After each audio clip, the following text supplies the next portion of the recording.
SEC Thursday night right here on ESPN.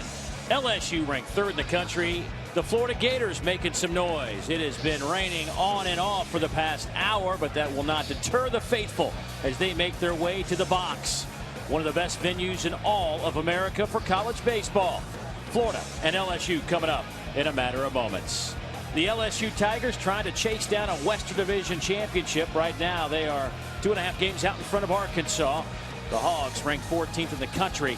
LSU 16-5 in league play, 40 wins, the first team in the SEC to 40 wins overall. Vanderbilt, they look like they are on cruise control to an SEC Eastern Division title, 19-2. But Florida, here they come, folks. They are moving up the ladder. They are chasing down South Carolina for spot number 2, 1 game behind the 9th-ranked Gamecocks. And a pleasant good evening, everybody. This is my 3-time All-American from Stanford and first-round draft pick of the Brewers, Kyle Peterson. Glad you could join us. And Kyle, let's talk about LSU because, I mean, there are 3 things you get. You got to throw the ball, catch the ball, hit the ball.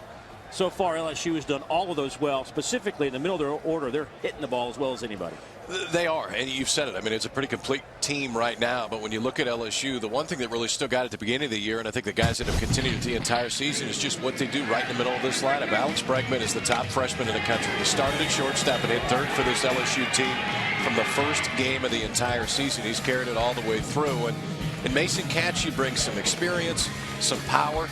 And a guy that was 61 RBIs is among the leaders in the entire nation. With Catch, you got a senior, so a guy that's been around for a while. Bregman, the freshman, both extremely talented, and they provide one of the best 3-4 punches in all of college baseball. Well, as far as the Florida Gators go, big series for Florida. They seem to have found some momentum. They really struggled early this year, did the Gators. But when you look at the numbers right now, Kyle, they have won 14 of their last 18. What's been the trigger? Starting to grow up. I mean, that's one of the biggest things. There's so many young kids in this Florida lineup. Ben was talking about it in the pregame show. 2 first-rounders, 2 second-rounders, and a third-rounder left Florida's campus last year. So you have to replace all of that. Plus, the guy that you thought would be your Friday night starter in Karsten Whitson ends up missing the entire season. Still, they took their lumps early, which I think most thought that they would. But over the last 3 to 4 weeks, pretty different Florida team. They swept South Carolina. That really got them going. Now they're above 500 overall and in the SEC, and you're seeing a club that each and every week is starting to gain more and more confidence. Well, there is Kevin O'Sullivan now in his 6th season as the Florida head coach. SEC championships in 2010, 2011, a tournament, SEC tournament title as well in 2011. Look at this Florida Gator lineup that he has assembled, the same lineup. As he said, they're just going to keep going with it. Taylor Gushu in the middle of that lineup really raking. 342 over his last 18 games. Schaefer Powers, Ramjit Tobias bothered by a bad foot, but still gutting it out over at third base. Bader out in right field, and Cody Dent rounds out that lineup, the shortstop. On the mound for LSU, Cody Glenn, who has been a part of the weekend rotation, but gets bumped up to a Thursday night as opposed to the back end of the rotation, and didn't pitch last weekend. But here he is. What do you make of Cody? Oh, he's a kid that's thrown a ton of strikes this year. Just a sophomore for LSU. Had a real good start his last time out in the SEC against Alabama. Won a career-high 8 innings. So Cody's a guy that has been getting a little bit better as the season goes on. Throws a ton of strikes. Really does control the game. Part of it because that left-hander, it's a lot tougher to get a look off of first base. But one thing to watch is that 10 days between starts. He was really good against Alabama. Now, obviously, a really big spot to start this entire weekend series for LSU.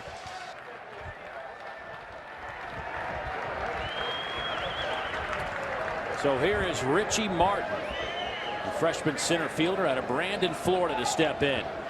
Missed 14 games after suffering that wrist injury in the season finale against Miami.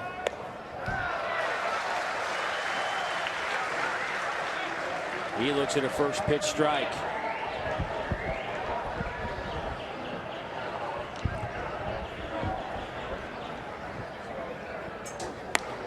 And that one misses inside. You're looking at a guy that's probably the future at shortstop, but has found a home out in center field, and real question mark when he got thrown out there a few weeks back, but it's really handled the position quite well.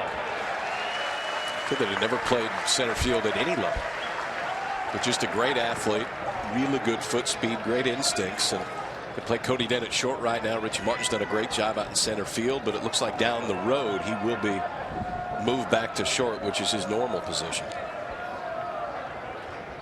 We saw him a few weeks ago. Ground ball to short. Bregman. Seems like he throws a strike every time, no matter if he's running left, running right, or running toward the plate. Take a look at this LSU defense. A defense that Paul Maneri said perhaps the best he has ever seen. And he has been around college baseball a long time. A .981 fielding percentage. But they have had a few hiccups in the last week with 10 errors. Yeah, and it cost them against South Carolina last week. And in game 2, Bregman had one to start the game. That's Jacoby Jones, the second baseman. Really athletic, talented kid who's played second base. Offense starting to come around, but defensively, Jones could go get it. Here's Turgeon. Casey, the sophomore second baseman, hitting .283 on the year out of Palm Harbor, Florida.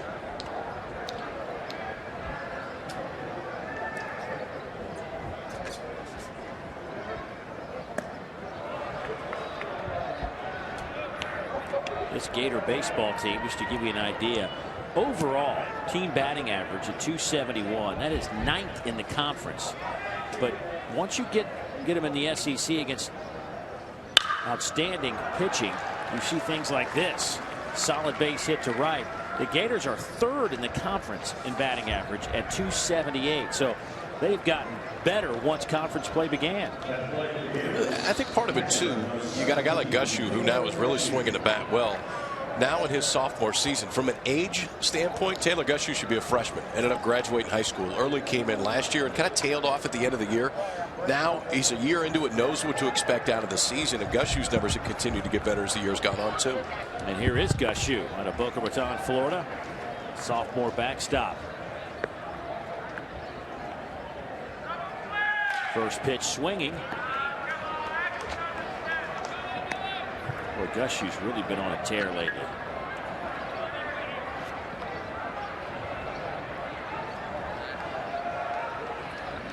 He's hit safely in 22 of his last 25 games. You see he is tied for 10th in the league with 5 home runs.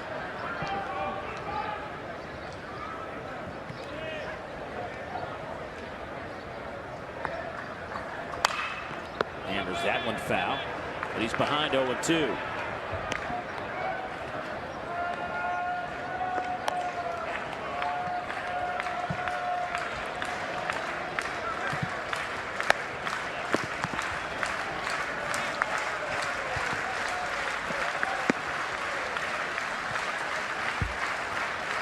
So 1 down and an 0-2 count to the Gator catcher. All speed foul at the plate. Just a piece for Gushu.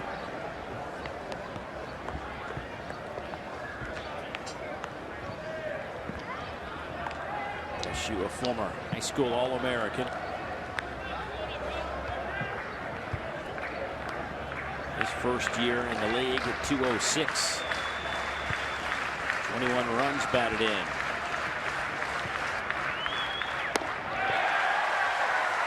Glenn answers back with a swinging strikeout. Second out of the game. I've seen Glenn so far. That fastball's kind of danced around a little bit. It's like a slider, a changeup, something going down in the zone. Can't tell if he turned the slider over or just got on top of the changeup. It had really good depth on it.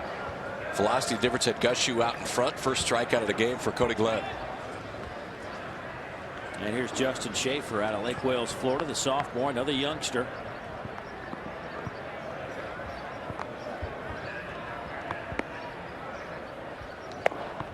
That misses outside.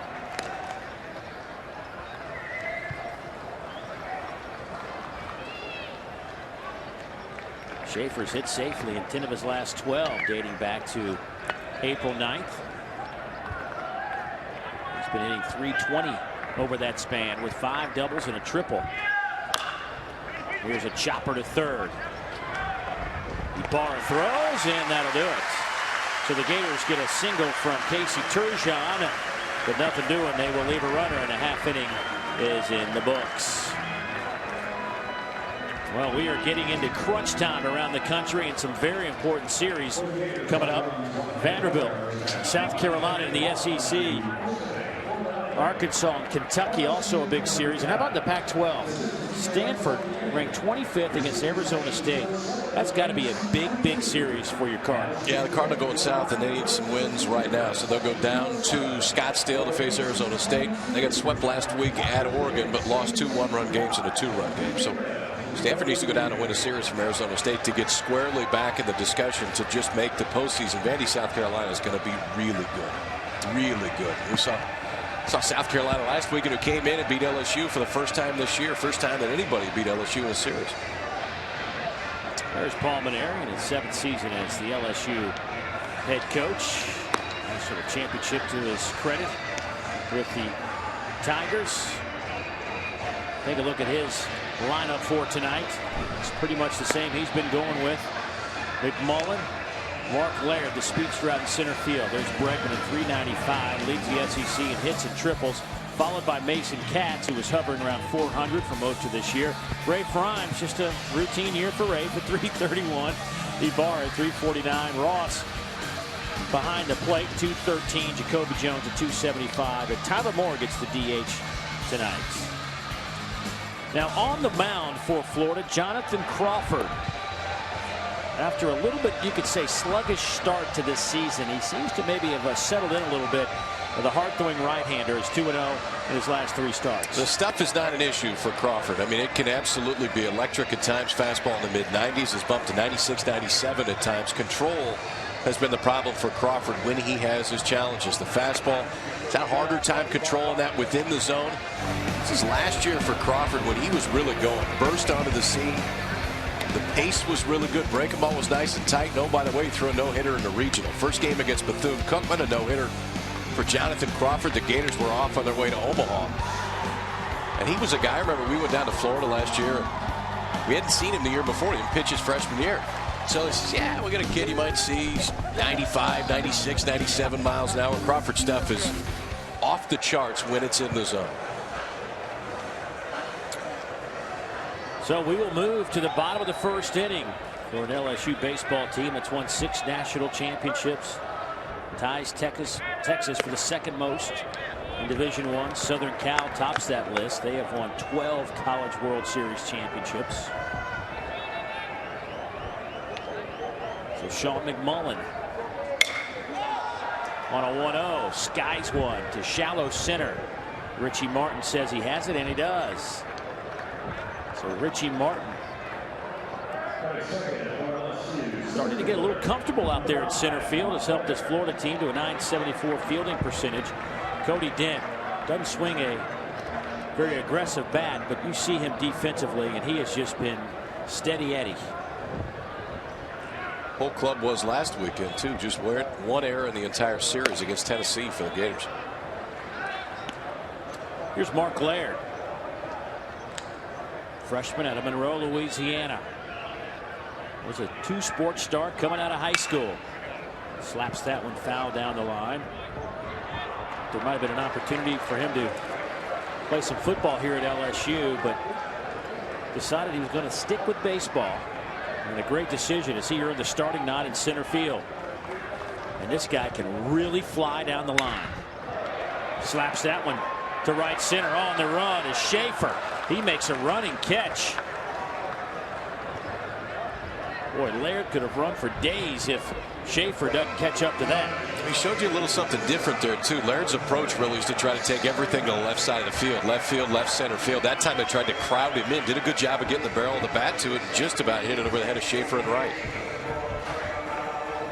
So 2 down now for Alex Bregman, the freshman out of Albuquerque, New Mexico, will step in. He has taken the league by storm this year. Not only with his bat, but with his glove. He has made some diamond gems that will stand up against anybody's.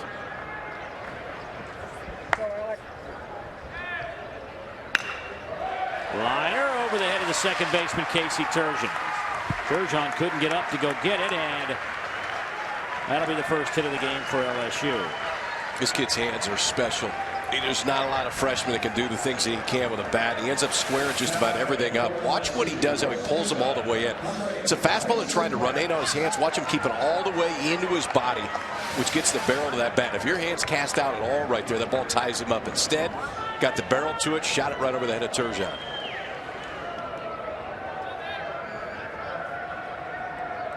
Here's the meat of the order that Paul Maneri said if they could just pick it up a little bit here down the stretch, LSU could get back to where they were, almost unstoppable. back in mid-April.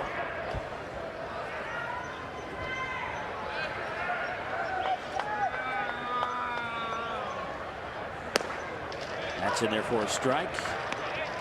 0-1 to Mason Katz.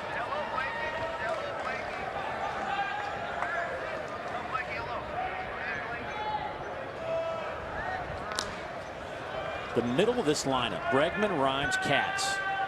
Through 46 games, they're hitting a combined .356 with 125 runs scored, 31 doubles, 10 triples, and 20 home runs.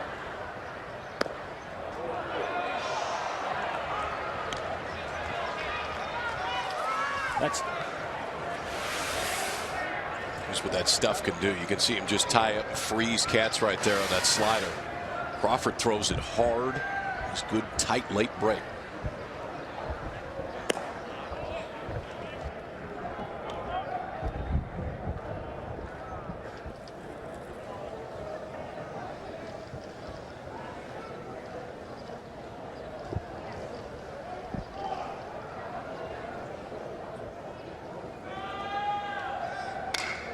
Runner goes to short. Cody Dent comes up, fires, and good inning for Crawford. Gives up the lone single, but the Tigers leave a runner. We have played one in Baton Rouge, scoreless on an SEC Thursday night. College baseball is brought to you by Golden Corral. It's Golden Corral's Wing Fest, offering all-you-can-eat wings only at Golden Corral. Good look at Alex Box Stadium, Skip Bertman Field. On an SEC Thursday night baseball showcase, the Gators and LSU scoreless as we move to the top of the second. Take a look at our USA Today coaches poll, and North Carolina once again sitting atop the overall poll, 42-4 on the year. But Vanderbilt starting to gain some recognition as a #1 team in the country. 11 first-place votes this week. As they should. Still haven't lost a series the entire year. Vanderbilt 39-6. They're 19-2. In the SEC, 19-2 in the SEC. And they head to Columbia this weekend. Big 3-game set against South Carolina. Zach Powers to lead things off for Florida. For the Gators, it'll be 5, 6, and 7 coming up.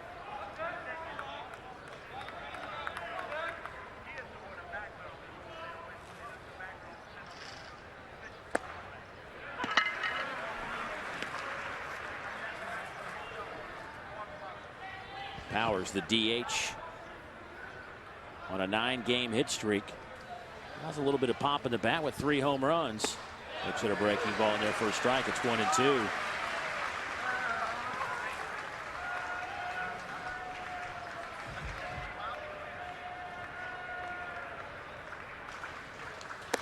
Misses outside.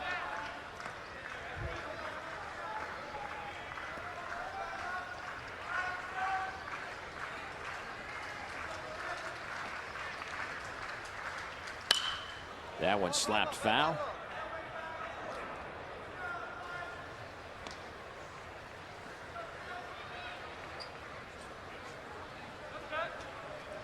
Well, how good have the Gators been over the last few years?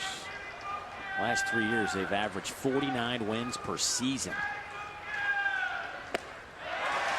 Nice pitch from Glenn. Spot for that fastball, too. Runs a two-seamer right in on the hands of the left-handed hitter. Watch the action on this two-seam fastball from the lefty. It's going to move in and under the hands of Zach Power. Just trying to get good extension on that pitch. Allow that natural movement just to tie him up. Second strikeout of the day for Glenn. Glenn, 25 strikeouts on the year in 55 innings. Goes inside on Big Ash Ramjet. Ramjet out of Miami, Florida.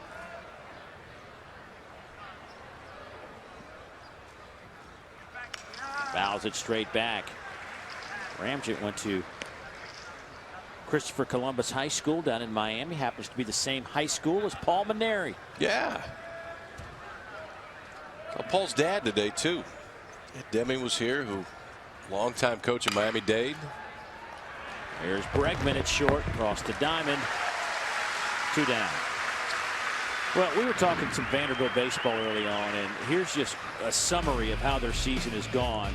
And you hit on it. 19-2 in league play, folks, is an incredible number, especially the level of competition this year. I mean, those numbers are just off the charts great. Well, you can't find any holes. I mean, a 2.58 ERA. Tyler Beede, Kevin Zomack, a combined 19-2. Beede's 11-0. They also lead the league in stolen bases. 99 stolen bases for Vanderbilt. They've got 5 of the top 8 in the league in stolen bases. That Vanderbilt record in the league, best 21-game record in SEC history. South Carolina went 18-3 in the first 21 back in 2000. And we saw it coming at the end of last year. Vanderbilt was as hot as anybody. Yep.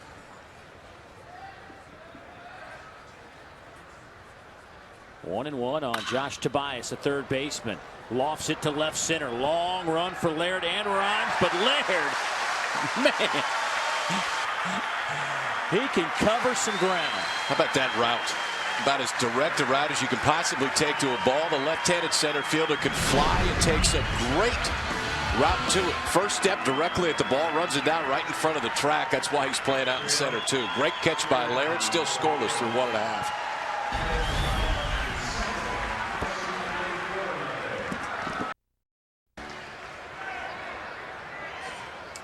Rafe Rhymes, first pitch swinging. That ball slicing into the hole. It'll drop in the gap, bounce against the wall. Rhymes at second, and he will stop right there for Rafe Rhymes. He picks up his 11th double of the year. Came in hitting .331 on the season. You know, it's funny. Last year, Rhymes was so good. Made a run at 500 until about 15 games to go in the season. And I think this year he's kind of an overlooked guy offensively because of the seasons that Katz and the freshman Bregman are having. But Rhymes still having a great year. .331 coming into this. And he just barrels everything up. Not a ton of power for Rhymes, but he can really, really hit. Leads off the second with a double.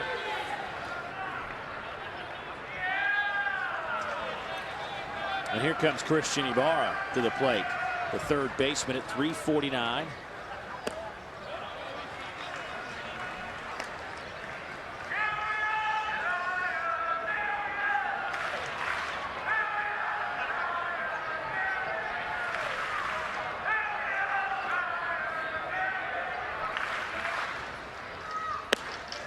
There's a strike from Crawford. Ibarra transferred in from Rio Hondo College out in California. Ibarra hitting .342 against conference pitching this year. That is the third best number in this LSU lineup. Crowd didn't like that, but it's 1-2 on Ibarra. And if you had to say one of the bigger surprises on this team, it's the way Ibarra has been swinging the bat. They knew he could play third base. Yep. Defensively was a gem, but the numbers he's posting have been somewhat of a surprise. Tobias scoops. Boy, nice pick.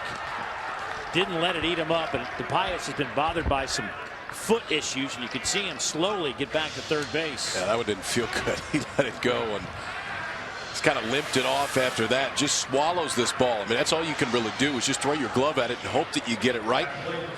It's the feet right just in time to make the strong throw and keep Rafe Rhymes at second base. You know, he walks around when he's not at the ball field in the cages or playing games. He's in a boot. Been in a boot for almost a month. Yeah. Lace him up and go play, and just got robbed of a double too to end that second inning for Florida. So here's Ty Ross, the catcher. Will step in. Ty on the year, hitting just .213, but he's in there because he runs the show. This is his club in a lot of ways for the junior out of Naples, Florida. He has thrown out 11 of 26 guys this year behind the plate and has not committed an error in 347 chances. He can catch. He can catch and throw.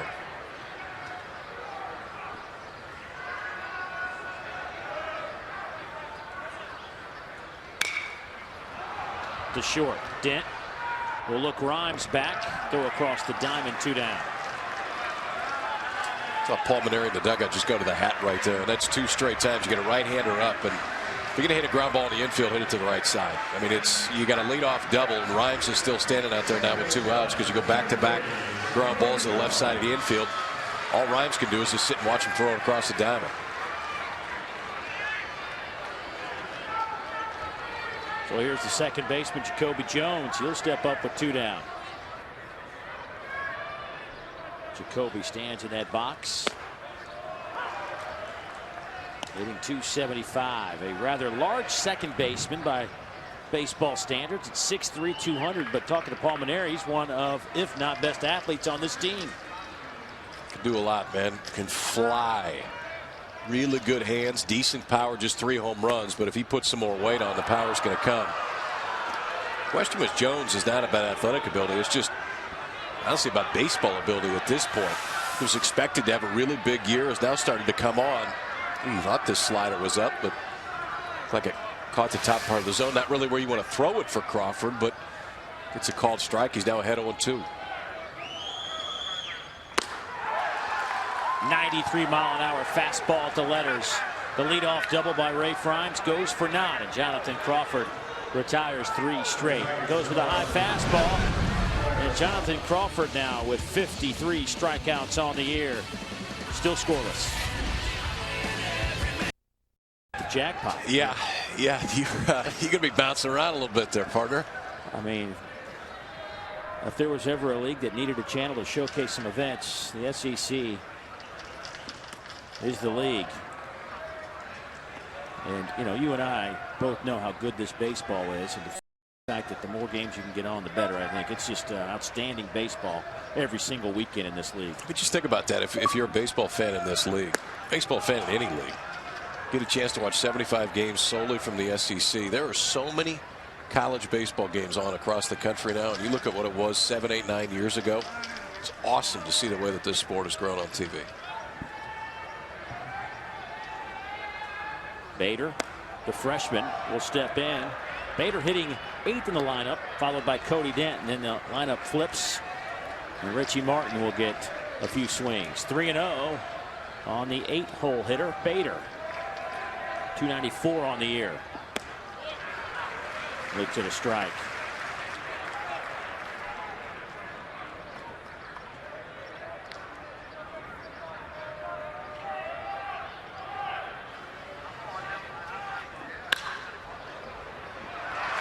Picked by Bregman. Off the shoelaces, 1 down.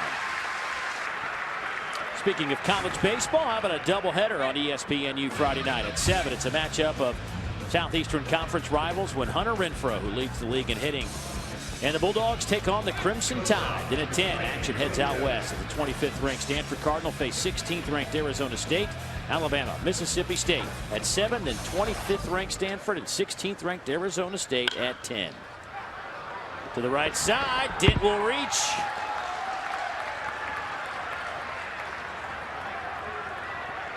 When you're hitting 178, I guess you find any way possible to get on. No matter how, and he can do this. Cody Dent can really control the bat. When you get a left-handed pitcher on there who's going to fall off to the third base side anyway, so from Dent's standpoint, if you push it past the pitcher like he did right there, it's going to be a hit. Cats had to try to come get it.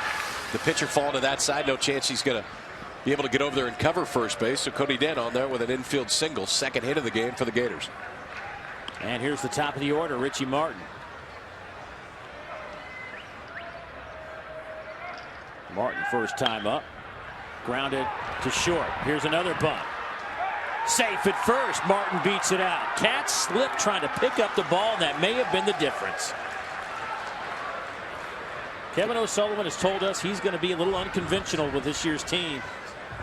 And I think they saw something too with Cody Glenn, with how much he falls off to that side of the mound. And if they're going to do it, watch where Glenn ends up, to where he falls off to that side of the mound in a bunt. If it's a right-handed pitcher, probably going to field this ball in stride and run over and touch first base yourself. But because Glenn's falling that way, Katz has to come get it, and Jones just doesn't have enough time to get to first base. So a ball hasn't left the infield yet in this inning, but the Gators with 2 straight infield singles. Not often do you see back-to-back bunts reach. But that's the case here. 3 hits in the game for the Gators. Big breaking ball to Casey Turgeon. That misses 1-0.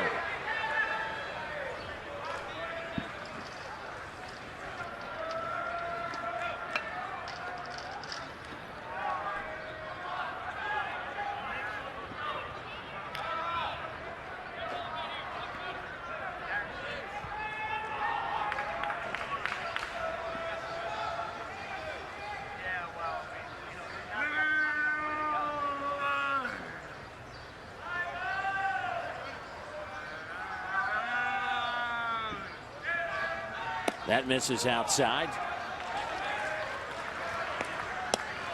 Well, the second time through now for the Gator lineup. First time through.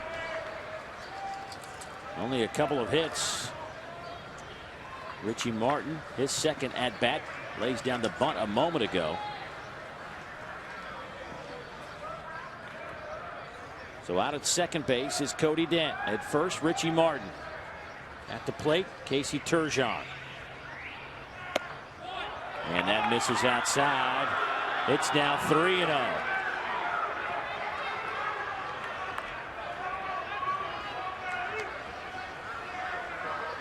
Taylor Gushue on deck.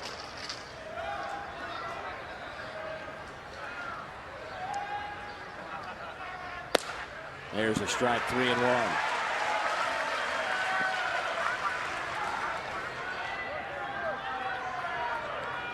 Turgeon tied for the team lead in home runs with 5. Gushue, who hits behind him, also with 5.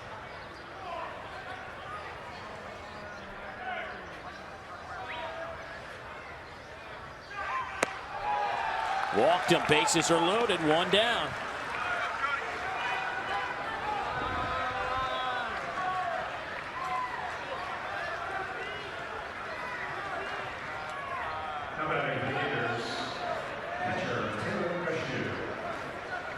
So now Cody Glenn in some serious trouble. The number 3 hole hitter up. Justin Schaefer and cleanup man's on deck now. Gushue, though, struck out back in the first inning. Gushue's only hit into 3 double plays all year.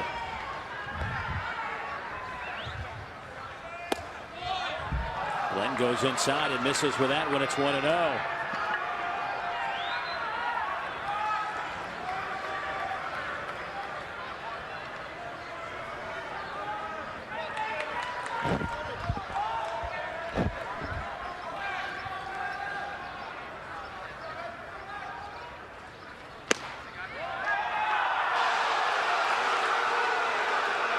Boy, Glenn having a tough time finding the strike zone right now. Natives getting a little restless here too at LSU.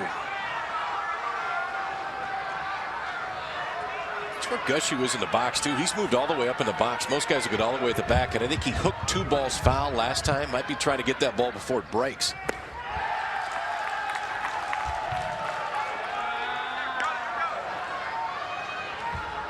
Only 1 strike in the last 8 pitches for Cody Glenn.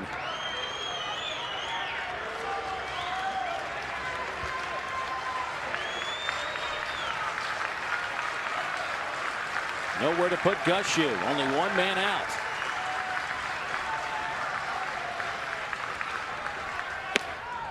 There's a strike. And a sarcastic round of applause. Control is something that Glenn hasn't struggled with really the entire year. Just 12 walks and 54 2/3 coming into this one. But after back-to-back bunts, it looked like it rattled him just a little bit. Hadn't been able to find his own. Goes 3-0, now 3-1 to Gushue. See if he grooves one here. Gushue put a pretty good swing on it. Fouls it back. Now it's full at 3-2. Big swing from Gushue. Still had enough to tie him up, too. He ran that fastball in his hands, almost cut on him.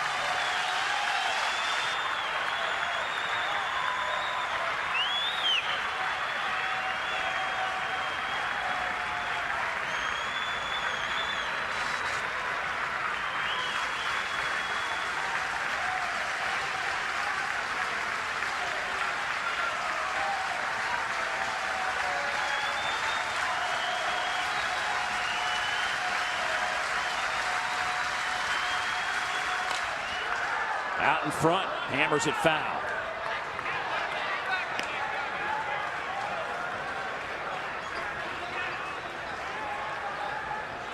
Well, it's a big moment in this ball game right here.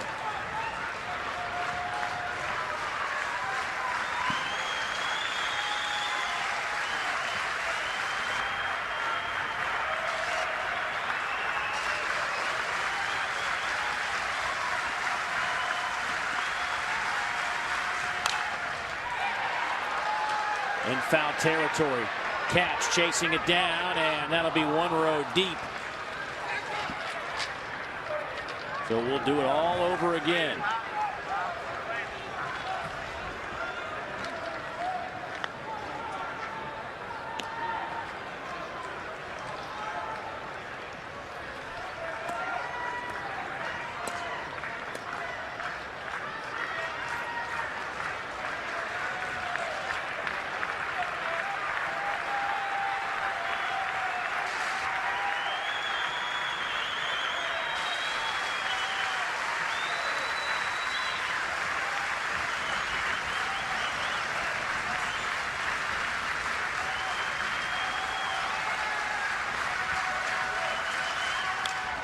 Fouled it straight back.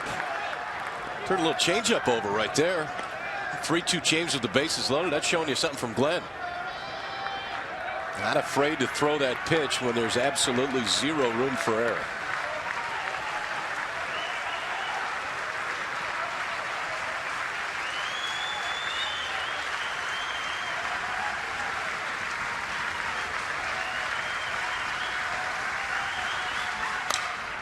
Chopper, this could be the inning. Down to first. Dropped. Here comes a run home. So one run will score.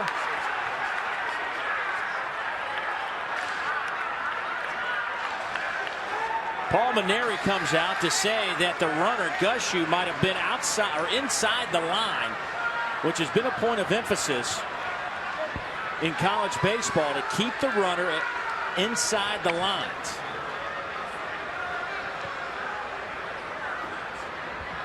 Let's just see how far inside the line he was right there. You could see the time that Ty Ross took. He took an extra step or two to make sure that he created enough room to get that throw down to first base. And I don't know if it just clipped Gushu on the way down. Watch where he starts. I mean, by the time he gets down there, he's almost on the grass. He took Ty Ross tried to create a little bit more room, so he kind of crow hopped out towards the infield to try to give himself a little bit more room. Does it hit him? I think the Katz was just shielded by it. I think he had the base runner coming all the way down in Gushu, and the ball just kind of got buried right behind him on the way down. Well, there's a reason there's two white lines down the first base line. Yeah, I mean, to me, this is always one of the hardest things because the base is in fair territory. Right. You know, it's impossible to run all the way down to foul territory and then right at the last minute shoot over into fair.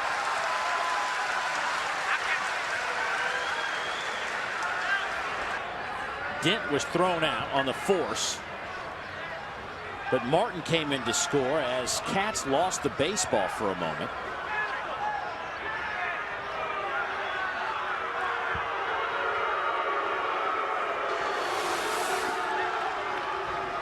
Does it hit him?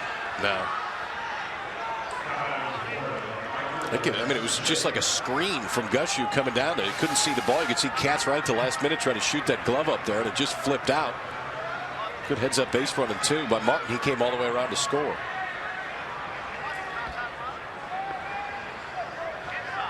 And that'll send Turgeon down to third, and now here is Justin Schaefer. He'll step in with 2 outs in the inning.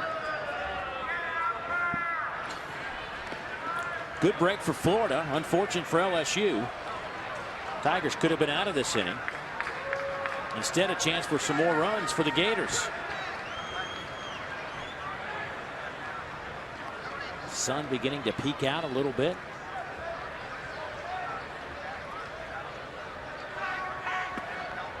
That's down in the dirt. 1-0 to Schaefer.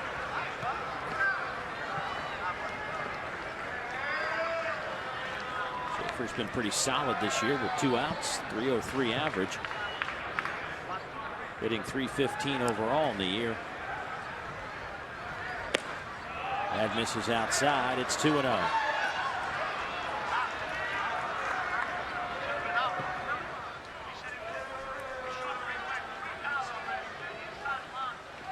23 pitches this inning alone for Glenn.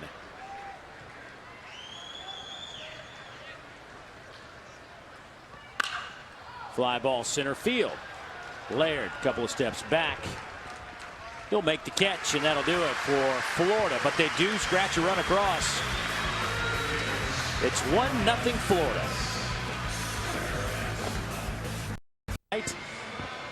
Well, it's that time of the year when you start checking off things in terms of who will be top 8 seed, who will be in the mix for hosting a regional. You look at the SEC and the RPI. There are 8 teams in the top 31, 9 teams in the top 45. And, you know, are there 3 top 8 seeds in this league this year, Kyle? I think a lot of it's just dependent upon what South Carolina does over the last few weeks. I mean, if South Carolina ends up taking a series this weekend from Vanderbilt, you go back-to-back weekends against LSU and Vandy, that could do it and push them into that 8th spot. I think you got 7 that as of right now are pretty solid. Not to say that something could change because somebody could fall on their face the last few weeks, but I think as of now you got 7 no doubters, and 8th is the one that's out there. I'd probably give it to NC State if it were today, just because of what they've done over the last month and a half of the season. But South Carolina could nose in there. Florida State is right in the discussion. UCLA could get close too. There's already 2 from the Pac. I think you're going to see 3 from either the Pac, the SEC, or the ACC. I think they're locked to have 2 each. And Fullerton will absolutely be a national seed. Tyler Moore will lead things off for LSU. The DH hitting in the 9th spot. Then it's the top of the order, Sean McMullen and Mark Laird. Let me ask you a question. You were a Pac-10 guy in your playing days at Stanford, but what is it about Oregon and Oregon State? How have they been able to be so successful the last few years? I'm talking about dominant nationally. Well, I think the one thing with Oregon, and I mean, you've got a mindset with George Horton, who won a national title when he was at Fullerton, went up there solely to build that program, and he's built it on pitching and defenses, which is what they've been able to do. I mean, they played in the Super last year. Kent State went out and beat them, but still, they played in the Super last year and were close. And for Oregon State, man, Pat Casey's just good. I mean, they went back-to-back national titles in the late 2000s. It's taken them a few years to get back to this point, but Oregon State's off and running. They got 2 big bats. Oregon State's got Michael Conforto, who's having a huge year, and Ryan Healy has 9 home runs in Oregon. And 9 home runs in Oregon is a big number because the ball's not flying in Eugene. Ball 4, a 4-pitch walk to Tyler Moore. But it's just, you know, you don't talk about Oregon. The state of Oregon is a hotbed of base. It's just not in your conversation. No, but I think what you've got with Horton is you got a guy that you know can recruit Southern California because that's where he was at. That's where a lot of those guys have come from. And Oregon State has, you know, recruited outside of the Northwest as well. But yeah, they're fighting for the top guys up in the Northwest every year. Just impressive stuff for those guys, no doubt. Here's Sean McMullen, leadoff man. Tobias plays in at third base for the Gators, and that is 5 straight that has missed. And you know, this is Crawford. Yep. I mean, this is indicative of his season. One inning looks great. Next inning, he loses it. You know, he does something with his hands. When he comes set as he comes to home plate, his hands ends up far away from his body, and I think it just makes it tough to repeat. That first action as he comes to home plate, how he pushes his hands out away from his body. It makes it a lot harder for that arm swing to consistently swing directly behind him and then repeat it going towards home plate. For guys a lot of times that struggle with their control, it's because their mechanics are loud. There's a bunch of stuff going on, and what you'll see a lot from Crawford is those hands push away. If they're pushing in different spots, you can't do the same every time. We've seen this tonight. The stuff can be electric, and now we see that erratic control. Pace on the mound's another thing to watch too, especially out of the windup. When he's quicker, he's better.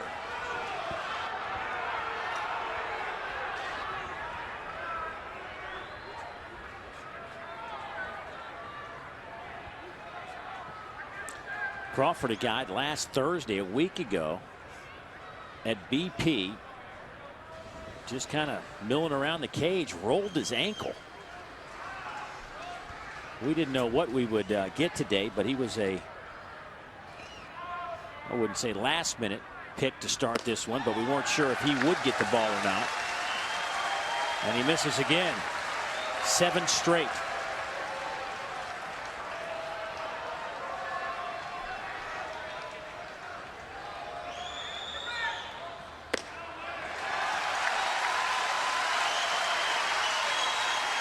Wow.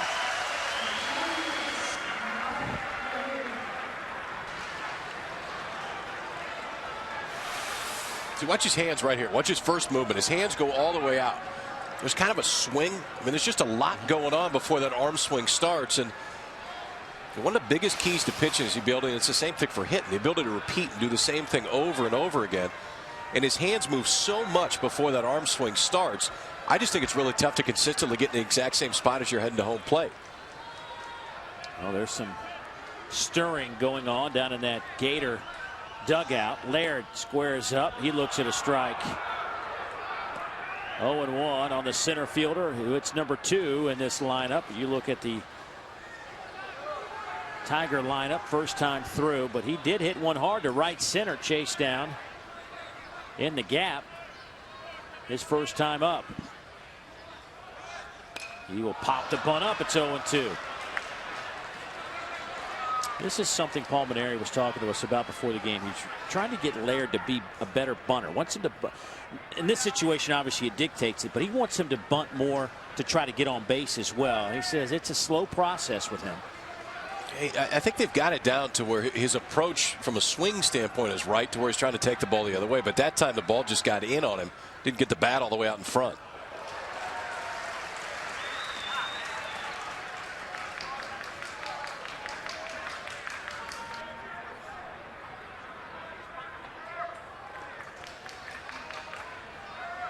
Boy, if he can get on and move the runners over, you've got Bregman and Katz and Rhymes coming up. Got him looking.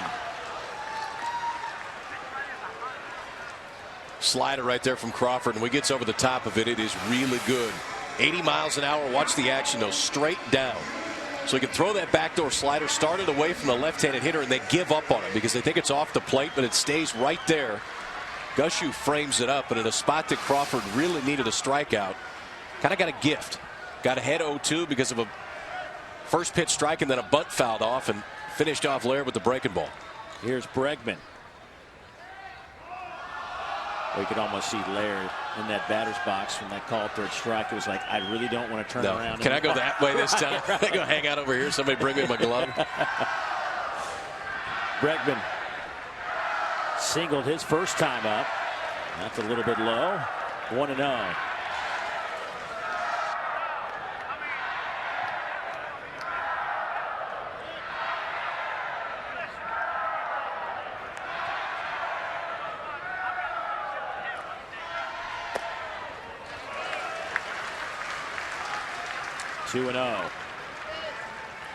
I mean, this is where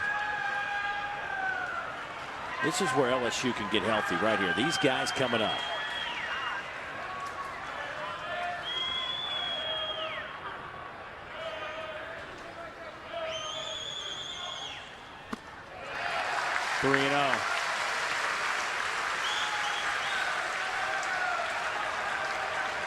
I mean, you want to be careful to Bregman, but certainly you don't want to load him up for Katz. You don't have the greatest alternative standing in the on deck circle.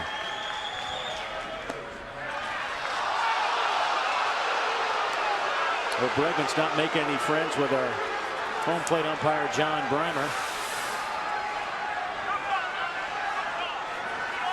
Right at the knees.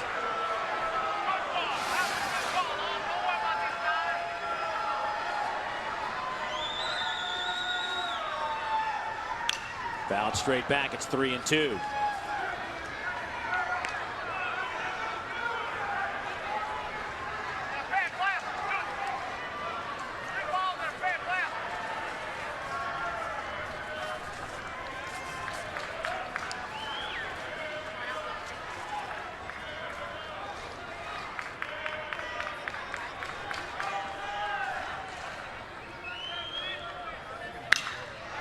To right field. Schaefer, few steps back, shy of the track. He'll make the catch. Everybody gets back. 2 down.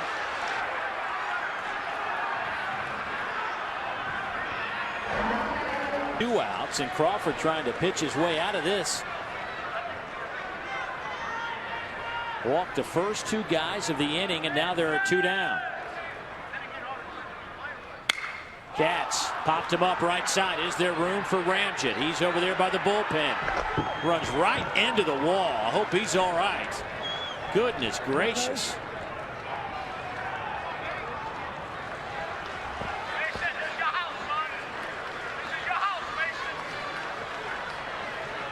Ramjet will take a piece of that wall home with him. He wasn't exactly slowing down when he got to that fence. He kind of accelerated right through it. It looks like he's all right. You could see ball just out of his reach. If he can get there just a little bit quicker, might be able to extend and make that play. A couple of guys went down. Yeah. Right, if you're gonna go Lost down, one in the front row, too. If you're going to go down, take one with you, right? 0-1 to Cats. 92-mile-an-hour fastball misses 1-1. Now that one was thrown with authority. There's been some fastballs in this inning to where Crawford, it looks like he's trying to guide it up there. That one he let go. It was up and out of the zone, but still had life. Cats with 2 outs at a .418 clip this year with 30 RBIs. Talk about clutch.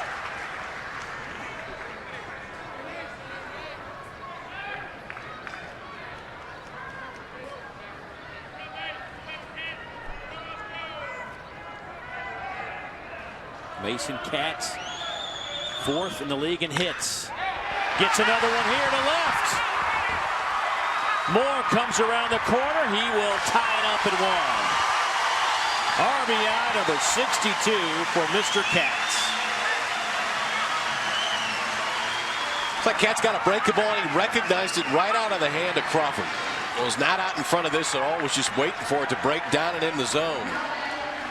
Almost smoked out to left field, too, with 2 outs. Moore's going right when it's put into play. Slider just hung up in the zone. Started above the belt, ended right at the belt. Katz just squared it up to tie this game at 1.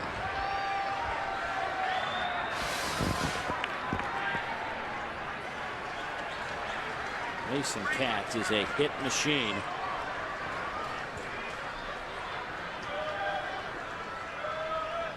He now has 65 hits. High fastball to Ray Frimes. Katz now at .428 with 2 outs and also 31 runs batted in.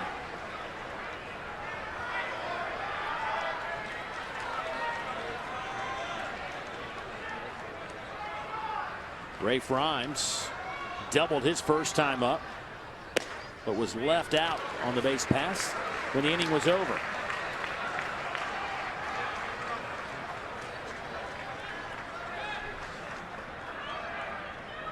Rafe's average now .335. Runners first and second. Check swing. Fouled straight back. Firing at Christian Ibarra over there. Shot it right behind his back.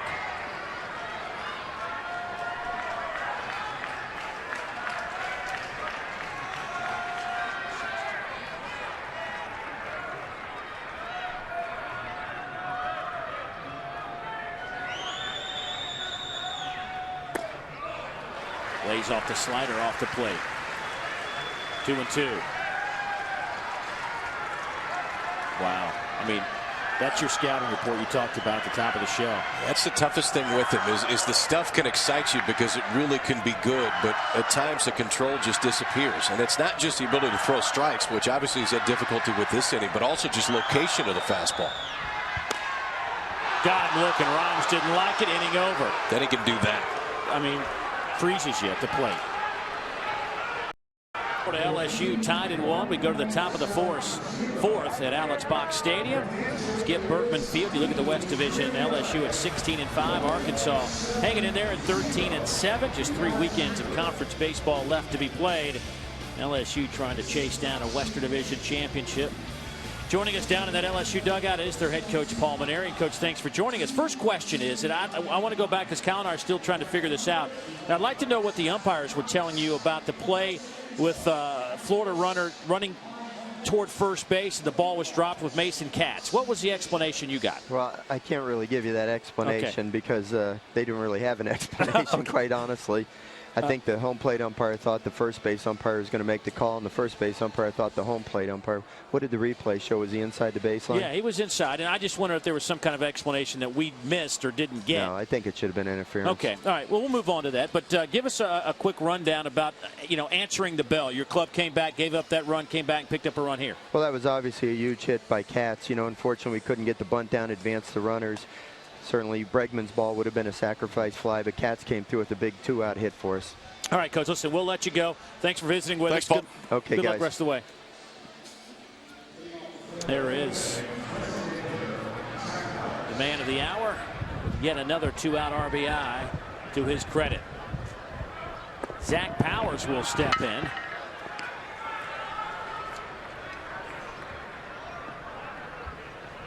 Ramjet, Tobias, 5, 6, and 7 due up for Florida.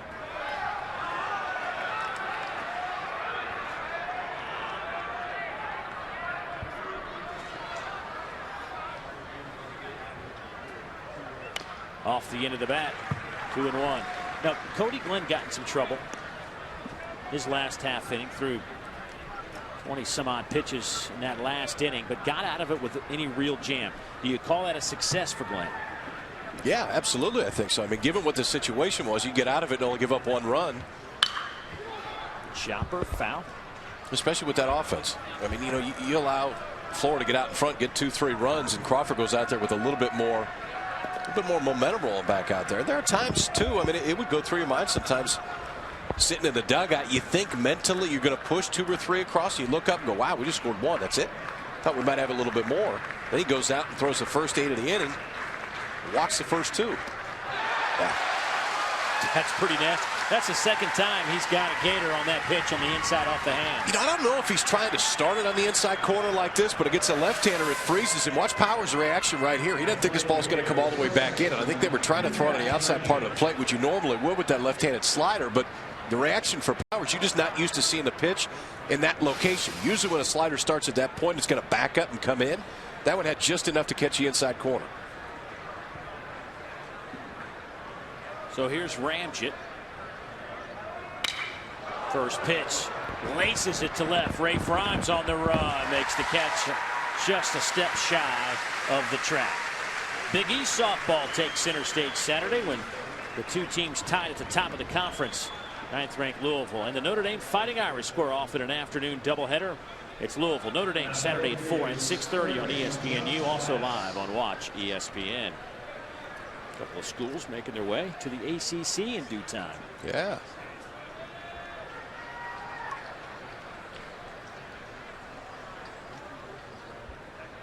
So 2 outs for Tobias. Squared up to bunt.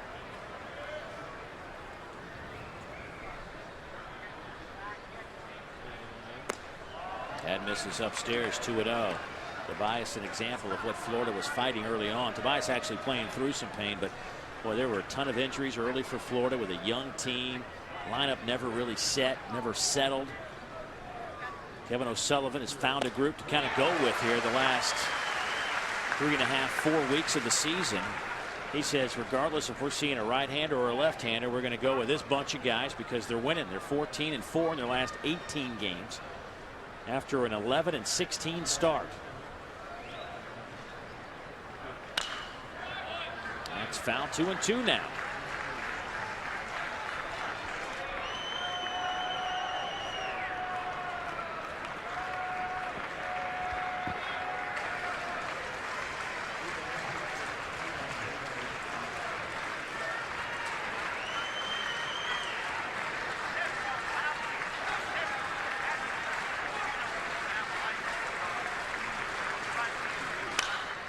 Way out in front.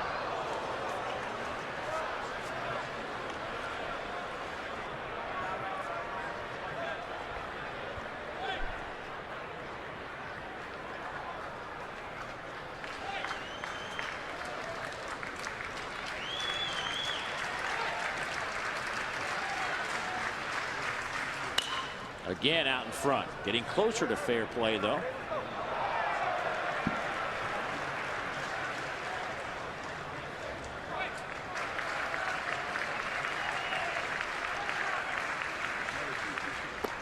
Got him.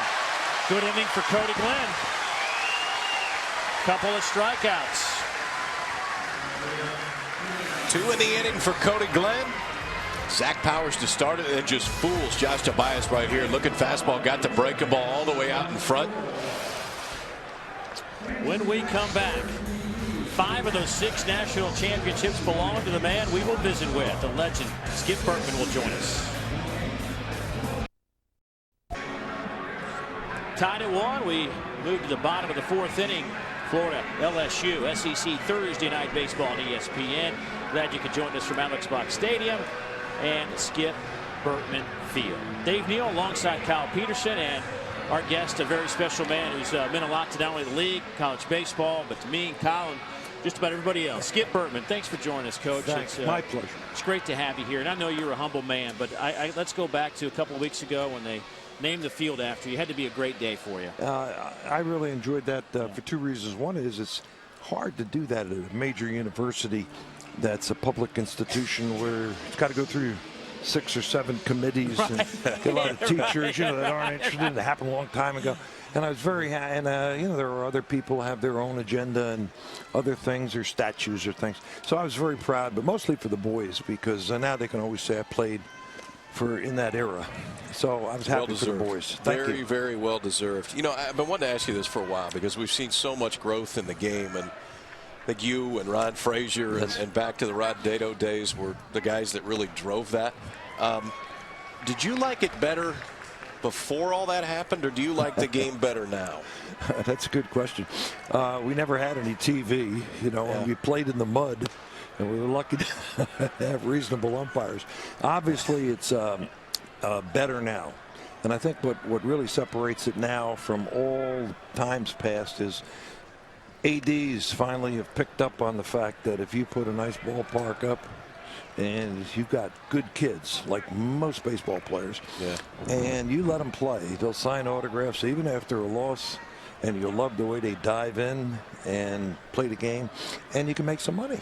And that really made all the difference. And Christian Ibarra with a base hit. Once again, Christian steps up to the plate and delivers a hit for LSU. Now, the game of baseball has had some changes go on, especially the last 3 years. And Kyle and I have spent a lot of time talking about the bats and whatnot, and making it more accessible to the home run again. What do you think about where we are in regards to that? Boy, that's great, Dave. Kyle, I think when we played, you could have won a few less in '97. I'd have been just fine with that. I think '97, for example, or '98 or '96, and through that era, I think the bats might have been too electric, and pitchers would deliver a real good pitch, but some guy with a 35-inch bat that only weighed 30 ounces could reach out. I'm glad they did something with the bat. On the other hand, while we're learning to use this bat, and pitchers are. There's a pitch out, and the throw will get Ibarra at second base. Continue. I think that basically we need a livelier baseball. That would satisfy everybody. Yeah. The ball that you threw had the tall seams. The old diamond balls with those seams that were sticking up an inch. Well, even if it's diamond or Rawlings, now the seams are. But in the minor leagues, they have that low seams and the wound tighter baseball, and I don't think it hurt anybody, but I think it might jump a little bit. I think it'd be a better advantage for the fans. It sounds like it has legs. I mean, I know Jack Leggett was really driving it last year, and I have yet to, and I don't know, Dave, if you've heard anything different. I haven't heard one coach this year say, no, we wouldn't want to do that. It seems like universally coaches around the country, and I think fans would tell you the same thing, want to see a little bit more offense. Not back to what it was, but just enough. That's right. Like the balls tonight, the ball Ramsey hit, the ball that was hitting the gap. That's right. That ball used to, years ago, it used to go 30 rows deep, but when it comes off the bat, you think that ball has a chance to go out. We just don't see that many home runs. But I think the coaches have adapted terrifically. Yeah. I think at first they started bunting the top of the first, on the bottom of the first. I think they were paranoid about it. Now you see they get 13, 14 hits, and instead of it being 9-6, the game is 6-3. And I think it's still the same game, and I like it, but I would like to see the hitters have a little better chance, and mostly what I've seen is fans leaving, with a 4-run lead, which, as you know, when we played was nothing, and I see that, so I'd like them to look into that as a fan. Well, we've talked about it. You just hit on athletic directors. Of course, you had a stint here as athletic director at LSU, believing in baseball and believing if you build a fine facility, put a good product out, people will show up. They continue to do that even with the way the game is played now. It still hasn't deterred folks from coming out and playing. I want to ask you about this team, though. This LSU team, off to the fastest team to 40 wins. I mean, what do you make of this group by Paul Mainieri? This is really a tremendous team. He's a great manager. He's a great coach. He can do all of those things. Great game manager. Really good psychologically with the kids. But I'll tell you what he's got, Kyle. They got Nola on Friday night. He's one of the best I've ever seen here. He'll pitch tomorrow night because he keeps regular Friday. And then, of course, I've seen other pitchers like Eads, and of course even our pitcher tonight, and others do great jobs. But his defense is the best I've ever seen. I mean, the history. Boy, do they run down fly balls. I mean, I think the fielding percentage right now would break the all-time record at LSU. The field 981 coming into this one, and they've been as high as 986. Yeah. And they are terrific. They're very, very high character kids. Ibarra at third base, who got the single last inning, is here and is playing real well. Let's fit him in like he's supposed to. Most of the freshmen like Bregman and Laird have come in and they fit, and so it's got a lot of chemistry. And even though they're in somewhat of a lull right now, because they've been hitting so well, people expect them to go right through. But they'll be back. I think the timing is good, and I think as soon as they get back, they'll be in real good shape. How do you watch a game right now? I mean, if you're sitting just sitting in the stands watching a game, great question. Are you thinking like you were in the dugout? Are you thinking like a fan? Well, I've watched so many LSU games with Paul as the coach. I can pretty much, see what Paul's doing, without actually asking him, without talking with him days later. But the truth is, it's tough to watch a game. Yeah. You miss the kids. And you miss those close ones in the seventh inning, but you don't miss the losses. And I think, as Sparky Anderson said, losing hurt me twice as much as winning felt good. Yeah. And losing was tough, but the kids are great. You miss those kids. Was becoming the athletic director a great way to kind of ease yourself out of the game? I think most of it was. Yes, it was. But I think normally what it was, the school needed me. And I don't mean that in a pompous sort of way. They needed somebody that could come in and insert money on tickets, because LSU had never done that in the past, meaning a seat license for football. And so I did it with the help of a lot of people. We were able to do it without upsetting too many people. Oh, my. That ball is touched. Jacoby Jones into the Baton Rouge Knights. Kyle, don't you see that kid as a high-round draft pick? He's got the tools. Yeah. He has the tools. All right, we're going to come back. Show me this swing. Talk me through this swing by Jacoby Jones. We talk about the athletic ability, and it's there, but talk me through the swing of this home run. But that ball was centered, and he squared it up, didn't he? And that's in the wheelhouse. But Jacoby is a great athlete. And he was hitting, he's close to 300, but at one time he was at 200. Scouts still love him. He's great at second base. He's got great athleticism, runs very, very well, throws well. And another reason the Tigers are great. He got all that one. With the rain, the mist coming down, Jacoby Jones squares it up and gives LSU a 1-run lead. Jonathan Crawford working. Here's a chopper to second, and that should do it. Well, Coach, I got to tell you, it's always great. I know you were a big part of me in getting into this league doing baseball. You remember this, 17 years ago. You were the first game I did. And let me say this, both you guys are great, but ESPN's probably done more for college baseball than any person or anything else. Once they started showing at the World Series and once they started putting in, as you know, into the playoffs leading up to it. Yeah. So congratulations to both of you and to all of ESPN. Well, thanks for blast. Great. We've got some pictures of Skip Bertman through the years. How about that? Oh, my. Oh, my. The man who put LSU baseball on the map. 5 national championships. They called him the team of the 90s, and rightfully so. Just a dynamic individual who put college baseball on the map in so many other ways. There are a few guys along with you, Coach, but You were certainly one of the main factors that college baseball is where it is today. Thanks so much for being with us. Thank you. Thank you both. You got Yeah, he is. And it is not an exaggeration. It really was. I mean, it was. The wins are a big part of it, obviously, for what he's done at this university. But what he did for the game, he and Ron Frazier, and looking at it differently than just 27 outs. All the other things that have come in to really grow this game around the country. Skip was one of the leaders in that. 6 College World Series titles since '91.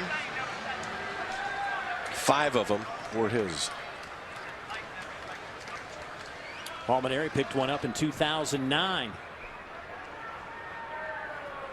So Harrison Bader will step in to lead it off here in the 5th for Florida. Harrison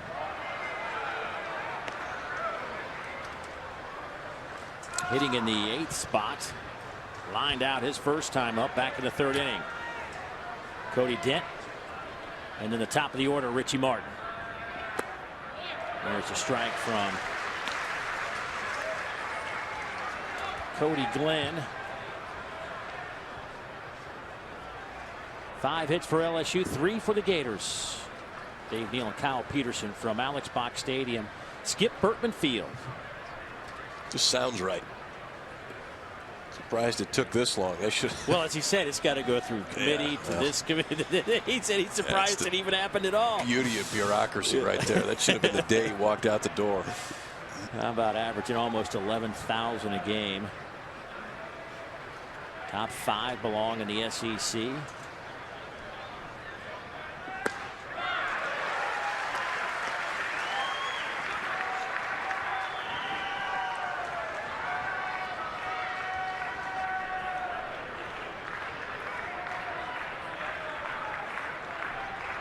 You know, I started doing baseball 17 years ago. Literally, my first game I ever did was at the old Alex Box Stadium, and you know, I knew of the reputation of Skip Bertman's teams, and this was in 1995, I guess, was the first year.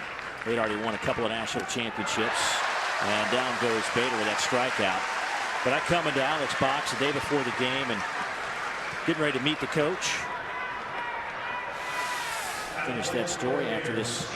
Cody Glenn's getting a little groove right here. And that's 2 straight swings we've seen on that little slider to where the hitter just can't recognize it. Weight was back, and they threw their hands right at the last minute. I think they think that pitch is going to miss off the outside part of the plate. He struck Tobias out on almost the exact same pitch. All right, go ahead. I want to hear this now. So I walk into Alex Box Stadium. Supposed to meet the coach at 1 o'clock. I walk into the stadium, the old Alex Box, and he is sitting in the dugout by himself. And I'm thinking, oh my goodness, am I late? Am I late?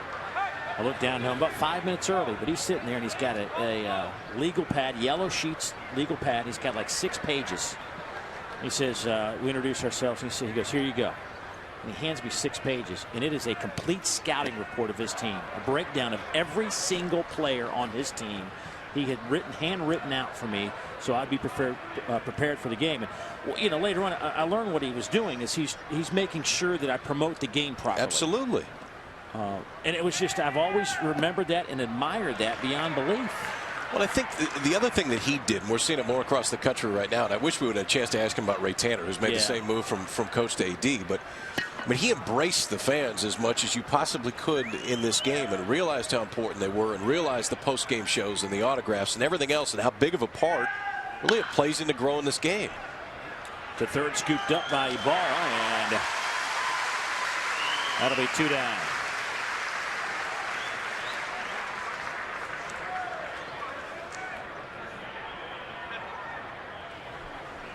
So you mentioned Cody Glenn kind of getting in a groove. Well, he has certainly settled in nicely. Really had that one hiccup back in the 3rd inning. Lost it a little bit, but only allowed 1 run that frame. And it could have been a bigger inning for Florida. Top of the order now, and 2 down.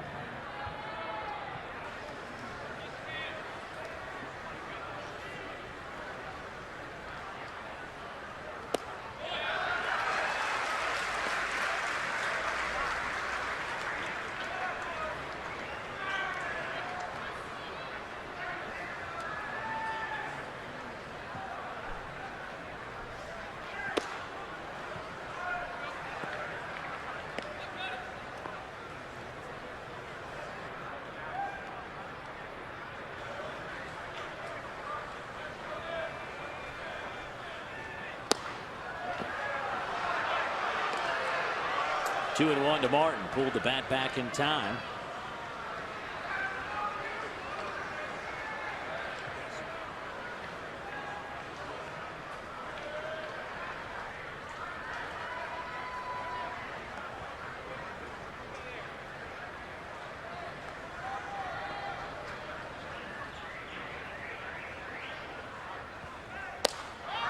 Just misses.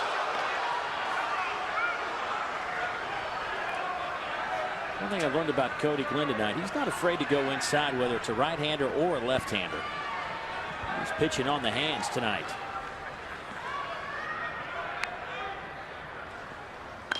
Lays it out over the plate. He'll spin, fire, nice play. Got him at first, good stretch by Katz. Well, the Gators trying to make Cody Glenn work on the mound, not just throwing strikes, but playing a little D as well. LSU leads it by a run. Good to be a part of it. We'll have an hour show dedicated in August here on ESPN to that ACC SEC Golf Challenge. Head football coach and former alum, a player or a coach, Roy Williams, joined Larry Fedora of North Carolina as a team. Ground ball to second. Turgeon to first. One down. Take a look at our scoring recap. Let's go back to the third. The Gators had a chance to really open it up. Bases were loaded.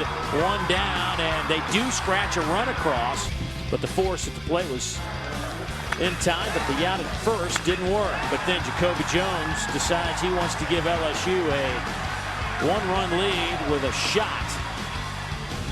I mean, a real blast over the left field fence. And for Jacoby Jones, that was his 4th home run of the year. That ball was smoked. Yes. And I think what you saw with Jones is would probably frustrate scouts the most and also gets them so excited about him as he shows you flashes of stuff like that that you just can't teach.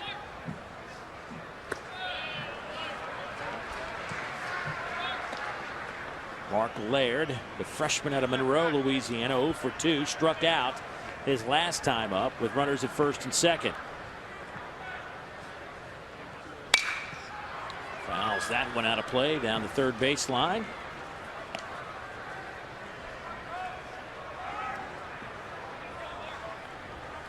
Almaneri telling us before the game today a story about Mark and how he ended up winning the job here. And we touched on it briefly about a football player was outstanding in high school and had a chance to come and play here as an invited walk-on. And Coach Maneri said, listen, if you want to go play football, I want you to go play football. I'm not going to keep you from doing something you want to do, but you need to understand, if you're not here in fall ball when guys are earning spots, I can't just give you a spot. He thought about it and said, I want to play baseball. And he came and actually got to Baton Rouge in the summer and got on a local summer team here. Coach Maneri was able to see him play a few games and said he knew right then this guy had the tools to win the job. Now, he had to come do it in the fall. Right. And he did. And it's been his job since the opening day. He can go get it. He can really go get it.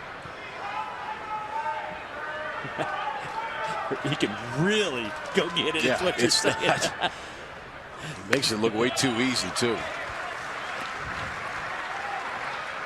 Coach Maneri also telling us a story in a series against Kentucky today. Right fielder Sean McMullen was popped up. That'll be an easy out for the shortstop Dent, but ball was hit to right field, and right fielder lost it in the lights in right field, a standard routine fly ball to right field. And he said out of nowhere Laird comes flying in like a bolt of lightning, literally, and comes and makes the catch on the foul line side of the right fielder. Think about how far that run had to be. Just had to go shooting right past him, too. He said it was one of the greatest catches he's ever seen. Bregman fouls it off the mask of the catcher, Taylor Gushu.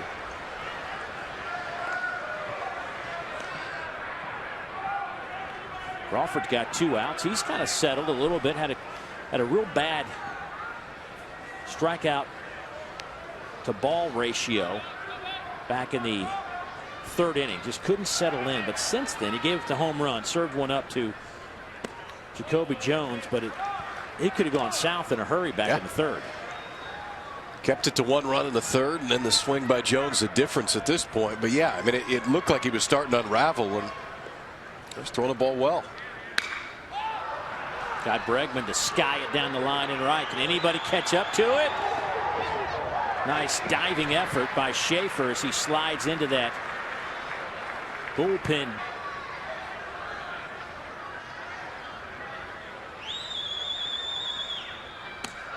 Well, that one sails on Crawford, 92 miles an hour. Bregman 1 out of 2 tonight at the plate against Jonathan Crawford, the hard-throwing right-hander. Goes slider down in the dirt. It's full, 3-2.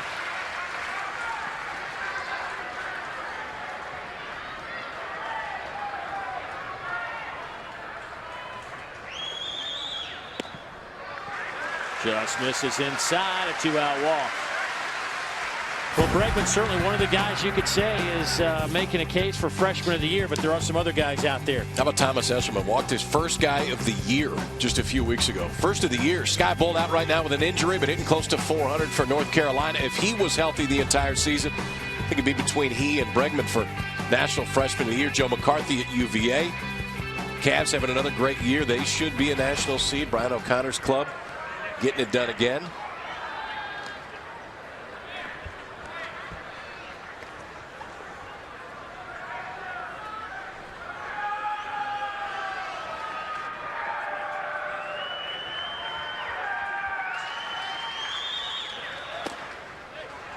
.91-mile-an-hour fastball misses low and away to Katz. And once again, with this order 3, 4, 5, you got Bregman hitting the third spot. You got Katz at the plate hitting cleanup, and Rhymes in the on-deck circle. So, I mean, once again, I know there's 2 outs, but you really can't be too careful here because Rhymes will eat you up. I'll tell you the other thing about LSU, which you just don't see very often right now in the college game, to where 2 of your top players are seniors. I mean, usually those top guys are leaving after their junior year, and I think it's a huge advantage for Paul and this LSU club because you got guys that are offensive leaders that hit 4 or 5 in your lineup. Bring those hands in and see if you can get more consistent to home plate. Popped him up right side again. Same spot a moment ago, perhaps. And Ramjet meets the wall again on Mason Katz. Fouls that one out of play.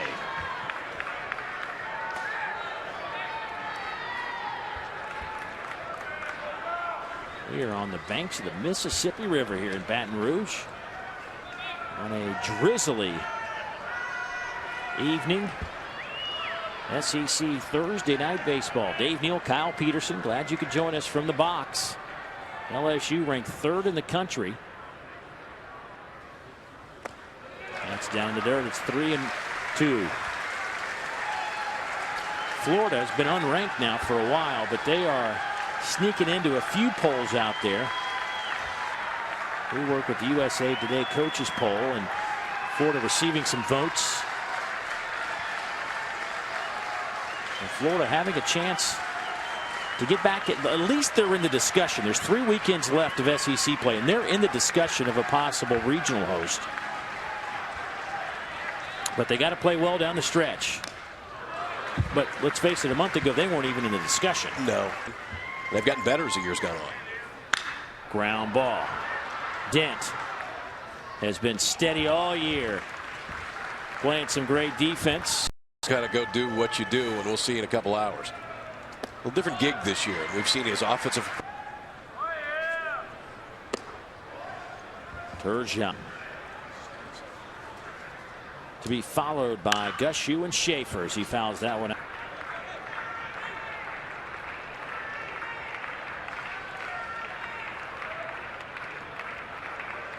Here's the 1-2. Misses way outside. And misses down in the dirt. I think both 2 guys going Friday and Saturday. Valeries. Got him looking. Bots the fastball on the inside part of the plate.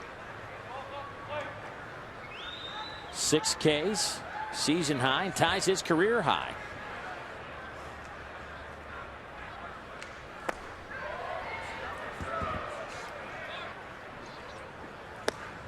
Big cut from Taylor. Swings over it. To first. Katz scoops it up. He'll step on the bag. 2 down. Watch ESPN app.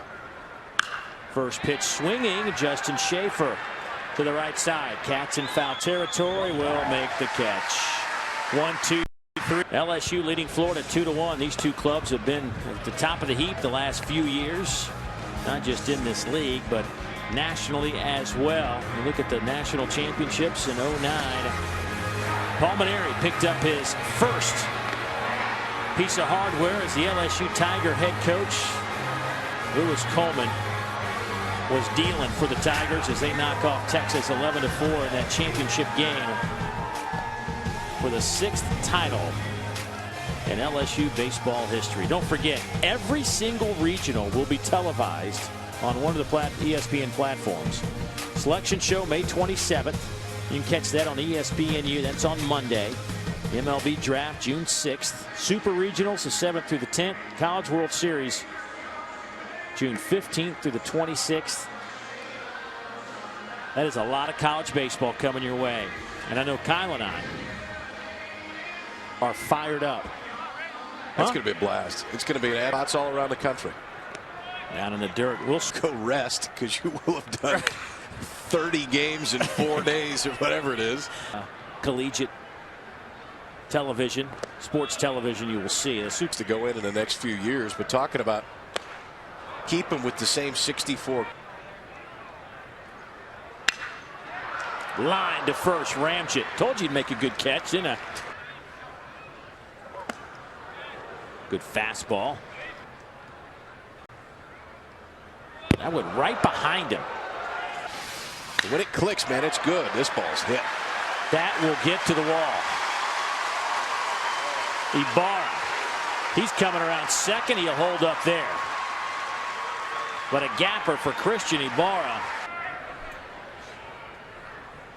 And he'll face Ty Ross. Serves one up. When he swings at a bad pitch, even in BP.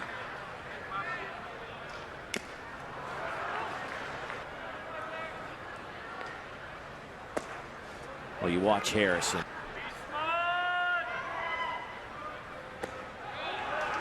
$4.95 sometimes.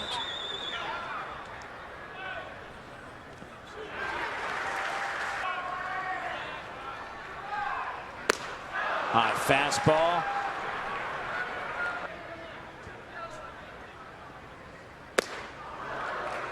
Yeah, he's probably trying to two-seam it and turn it over a little bit. Jones. That stays up in the zone. It's taken a while. Ooh.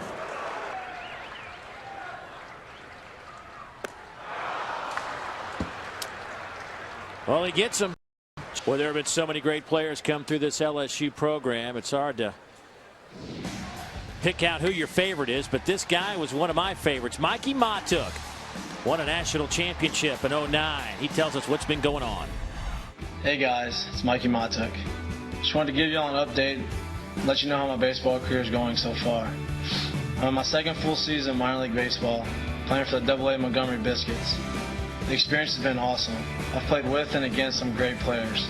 With that said though, I do miss LSU and the greatest fans in the country.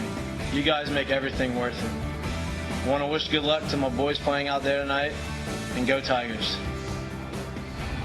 Boy, great to hear from some of the past stars of the league. This week it's Mikey Matuk, and the junior year hit .383, 14 home runs, and could play some center field. He was a lot of fun to watch. Enjoyed watching him play over the years. Pretty talented kid. I mean, we talk about Jacoby Jones, and that was what a lot of people would say about Matuk, is he was a guy that just had all the tools and really started to put them together at the end. Ground ball. Catch with another nice play. Little toss. He'll get the out. Good hustle by the pitcher, Glenn, to get Powers down at first base. Kind of like Katz over there. He moves around just fine. Goes to the backhand side, kind of smothers it right there, and then has enough time. Looked like he might take it on his own for a minute, but the left-hander Glenn got over there even after falling off the mound to the third base side. Still put it over there in time. Former third baseman. Really, when you think about it, the emergence of Ibarra as a third baseman allows Katz to go to first, and I think he's probably been overachieved over there from what expectations were for Katz. It's really solidified this infield. I mean, you got a shortstop playing shortstop and a shortstop playing third, right? Which helps. So the left side of your infield has, I mean, essentially two middle infielders. Katz has been great. And we've talked about how athletic Jacoby Jones is. I mean, it's a really complete infield. 1-1 to Ramjet.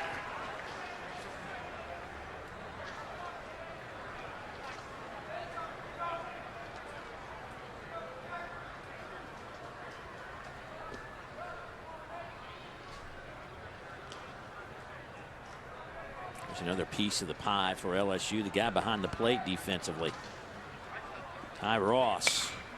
Ramjet way out in front. 1-2 the count. Well, you got to be able to throw the ball, catch the ball, and hit the ball. LSU is pretty good at both. They are second at pitching. They are first in fielding percentage, and they are second in batting average.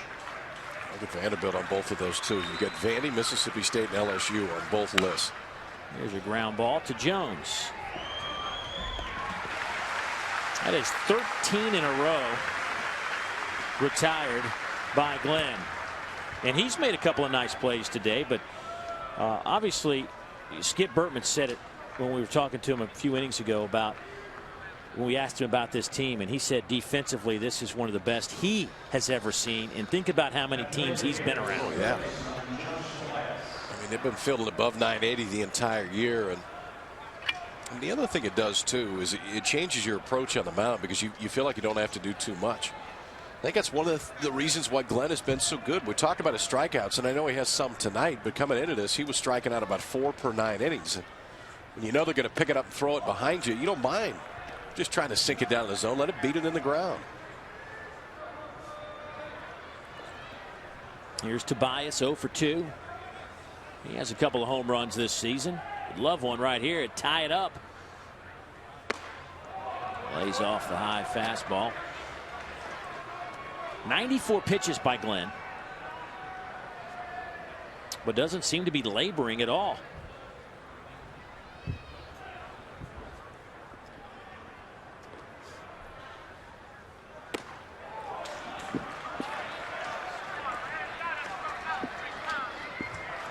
As I say that, he runs a count to full. I mean, to 3-0. Timing. Yeah, even to me. That's all I can say.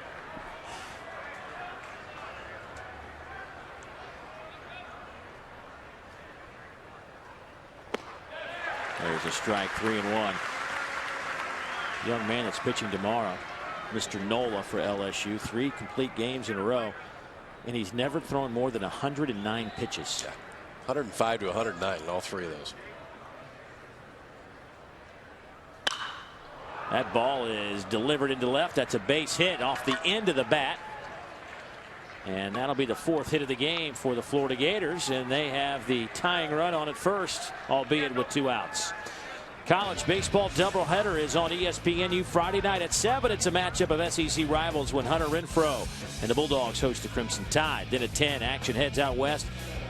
Stanford, ranked 25th, will face 16th ranked Arizona State. Alabama, Mississippi State, then Stanford, Arizona State. It all begins Friday on ESPNU at 7 o'clock. You can also catch it on Watch ESPN.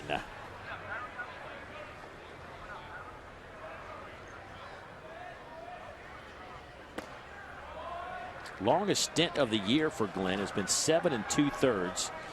He worked that against Auburn. Gave up 6 hits in that outing. Struck out 2. That was back on March 24th.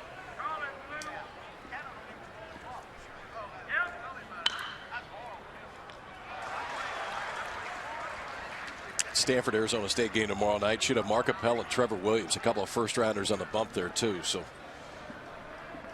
pretty good action all weekend, and we'll have the finale of this one from Baton Rouge in a few days as well. And we head down to A&M next weekend. Yeah. LSU will come to town. College Station, you know that place will be hopping. A little gig 'em action. You know, that'll be a good time.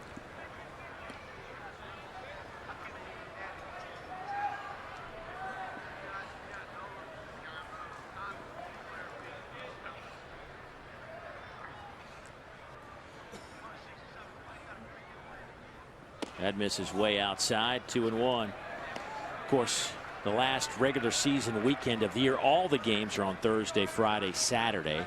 Give everybody some time before SEC tournament play begins. But you and I will wrap it up right back here at the box. Ole Miss comes to town. That'll be our Thursday night game right here on ESPNU. That ball is hammered in the gap. Tobias was on the run. He will score. Oh, here's the throw. He's got the bad foot. He is safe at the plate. And we are tied at 2. Boy, Tobias came around the bag at third, and you could tell he was laboring. He can't even hardly walk. I mean, he can't even hardly walk. That time they put him in motion, which really is the only reason why he scored. 2-1 count. Kevin O'Sullivan pushing the right buttons right here. Put Tobias in motion, and the ball's cut off by Rhymes out and left. But still, with the base runner running, even though Tobias isn't running very well right now, that little head start was enough. Ball just clipped him on the head on the way by.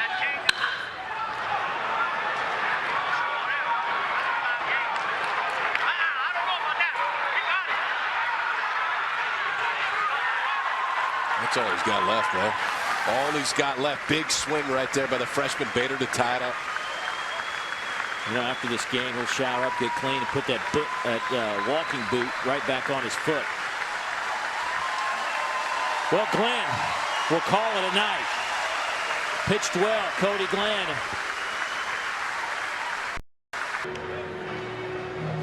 There is Cody Glenn, who pitched well tonight.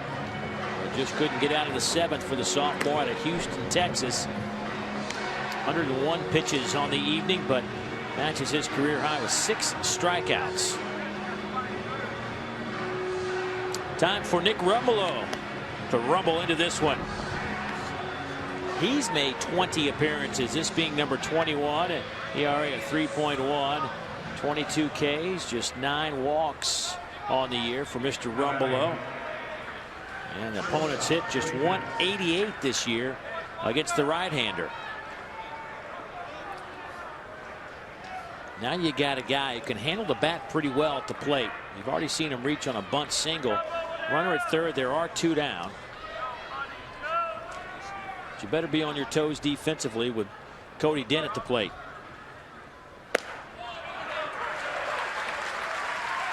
He has struggled in terms of a batting average, but he could certainly push one down the line on either side. And try to reach on a base hit. They'll play in on the corners. 2 down. Back-to-back strikes now for Rumbelow. Same spot, too. Fastball away. Now Denton an 0-2 hold. Rumbelow with a power breaking ball, too. See if he goes to that right here.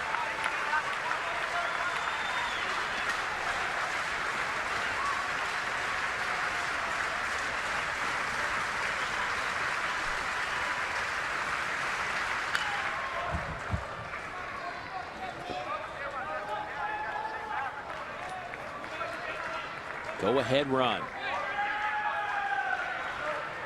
90 feet away.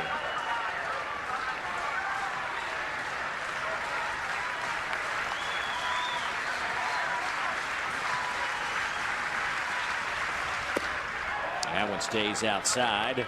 1-2 the count.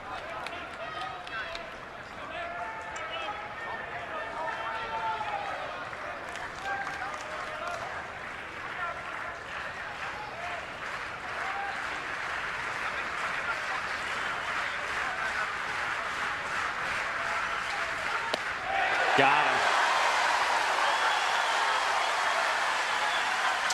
Rumbelow does his job, but the Gators scratch one across. Tobias on a bum wheel, gutting it out for the Gators, like most of the team, fighting through injuries and playing pretty well.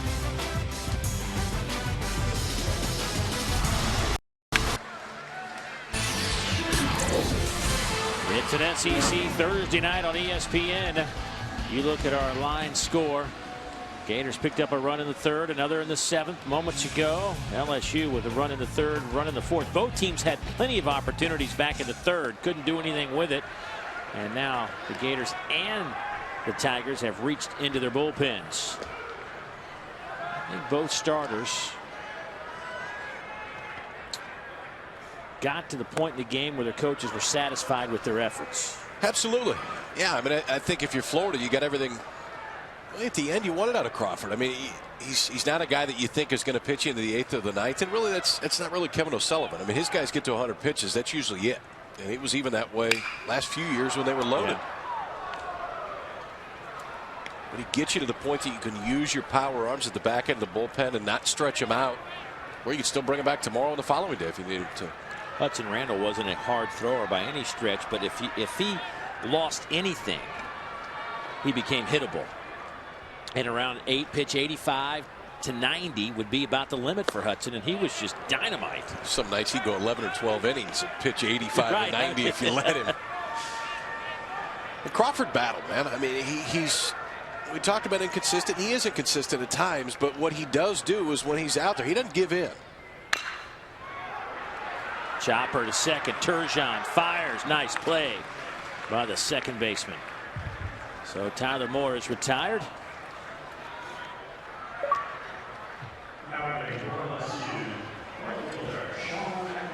There is Crawford. He'll be involved in a no decision tonight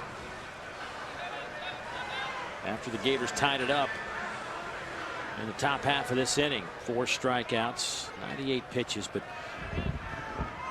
if he can get that pitch count down to around 75 or 80 instead of where it was. I mean, he ran a lot of full counts. But I guess that's who he is. Yeah. I think that's part of it. You know it. And the nights where it really clicks, where he's in the zone consistently, he can dominate anybody.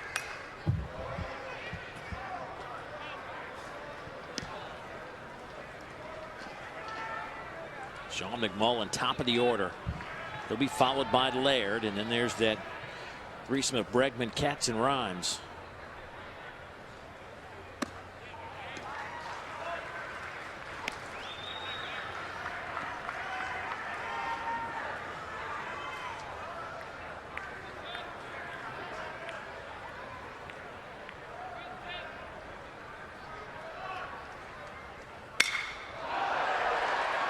Center field. Richie Martin backpedals, makes the catch. 2 down.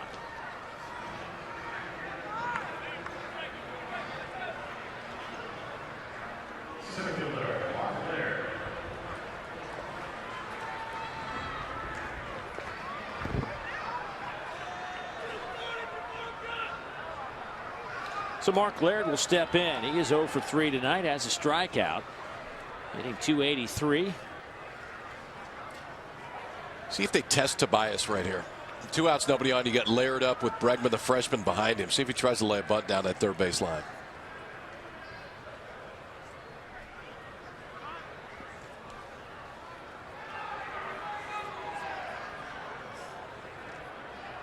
Well, that's an area of the game we talked about. Paul Mainieri really trying to get Laird to lay down some more bunts in these type of situations, just because he is a low 3 runner. 3 seconds and change down that bag. I mean, you can't have any missteps with a guy that can run like that. From the left side especially. Ramczyk coming in even now with the bag at first. He'll swing away and pops it up. Shortstop Cody Dent says he has it, and he does. But that'll do it for the Tigers in their half of the 7th. When we come back, it's Richie Martin, Casey Turgeon, Taylor Gusha, 1, 2, and 3 for the Gators.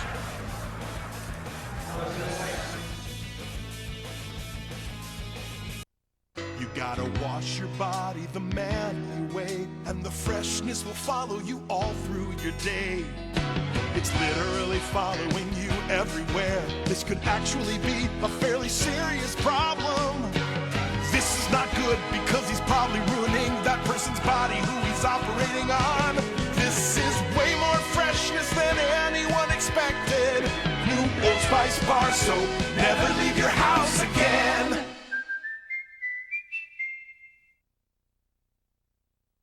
College World Series, teams clamoring for one of those elite spots in the NCAA tournament. Just 3 weekends left, plus your conference tournament. We're tied at 2 here, top of the 8th at the box. New pitcher for LSU, Joey Bourgeois gets the ball, the senior, out of Pauline, Louisiana.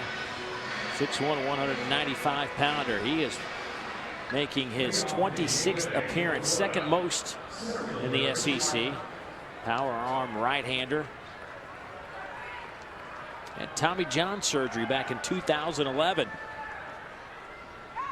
He will work to the top of the order, Richie Martin, followed by Casey Turgeon and Taylor Gushew. A chance for the Gators to make a little hay here. Tied at 2.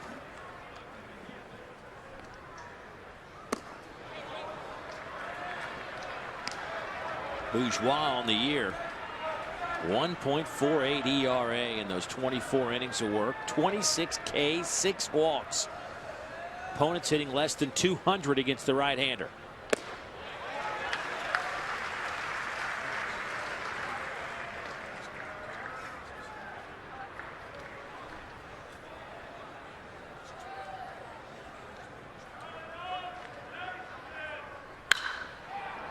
Slapped into right field, base hit for Martin. So a good start for the Gators as he fights one off against a young man, Bourgeois, who has not allowed an earned run in 13 appearances. His last 13 appearances out of the bullpen, over 12 innings of work. Coming off 2 scoreless outings against South Carolina.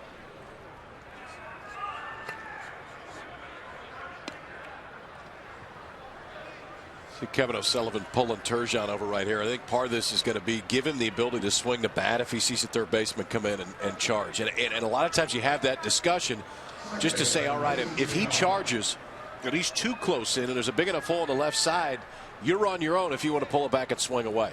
You do it more with the guys that you trust. Turgeon's a guy that can really handle the bat, and I think he'll base all of it off of Ibarra's reaction at third base.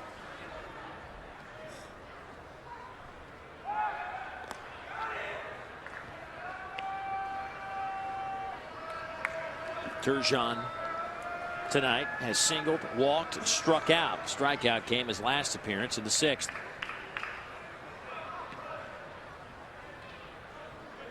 Nobody out, runner at first. We're in the 8th.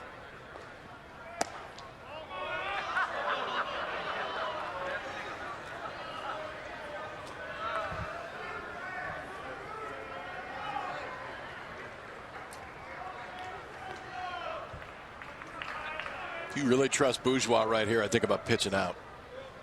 Might see a hit and run.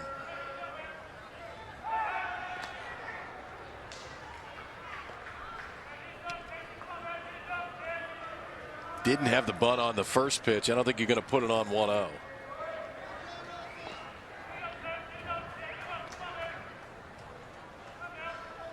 And Ibarra, the third baseman, still on the dirt over at third.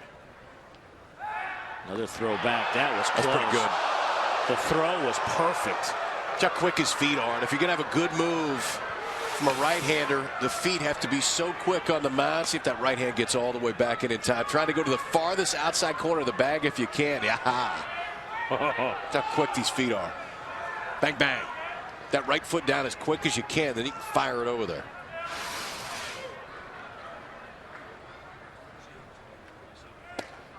There's a strike. Well, it looks like Bourgeois barely on that left side of that rubber when he steps on there. It's like he's got a toe on that corner. Yeah. That's all you got to do. You just got to make contact. Look how he's barely making contact.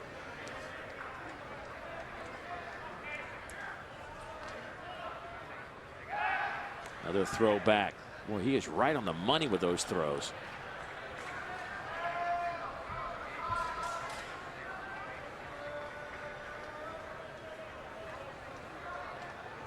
Bourgeois has been around. The senior.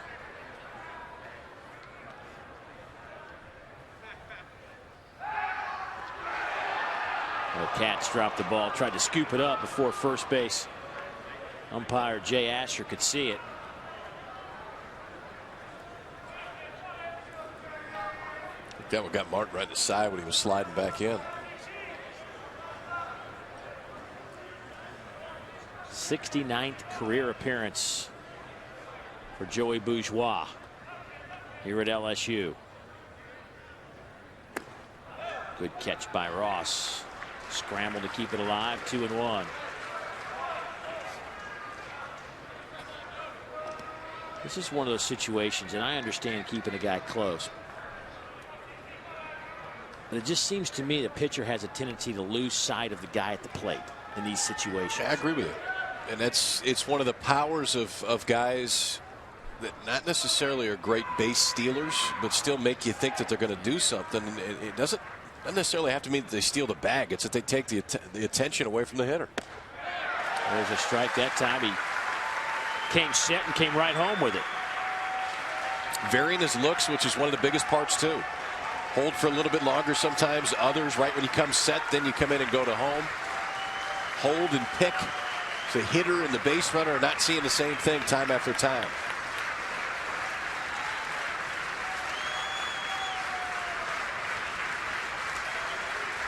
Turgeon's hit into 4 double plays this year. Fly ball center field. Right at Laird. Barely had to move. Good job by Bourgeois. But he'll have to keep it up because here comes another tough out to the plate in Taylor Gushew.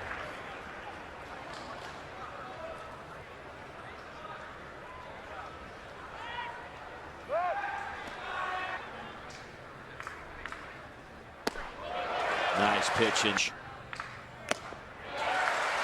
89 mile. Throw back.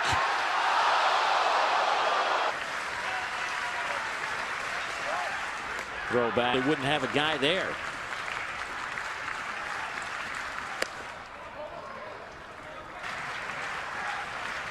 Throw back. Throw back. Moving on the inside part of the plate.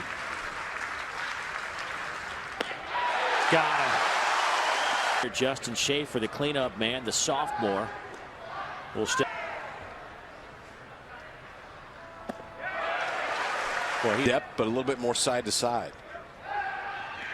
4 times you do that, one of them's going to get airborne. There you go. And LSU was reading it, but Ross double pumped for some reason. To the shortstop side of the bag. 2-1. That misses low.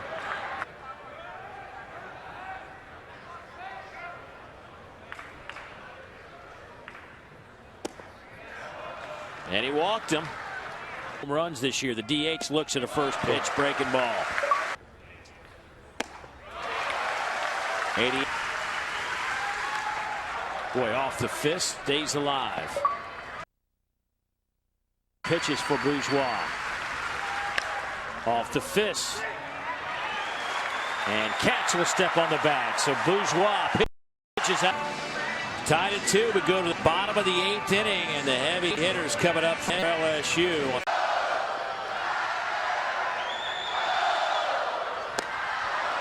Goes fastball.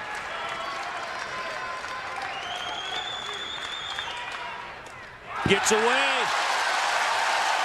Runners move up. 2nd and 3rd. Outfield is shallow. Boy, he served one up.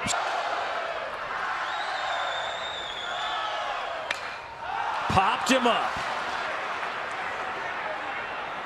Turgeon says he has it, and he does. This allows you to play your middle in.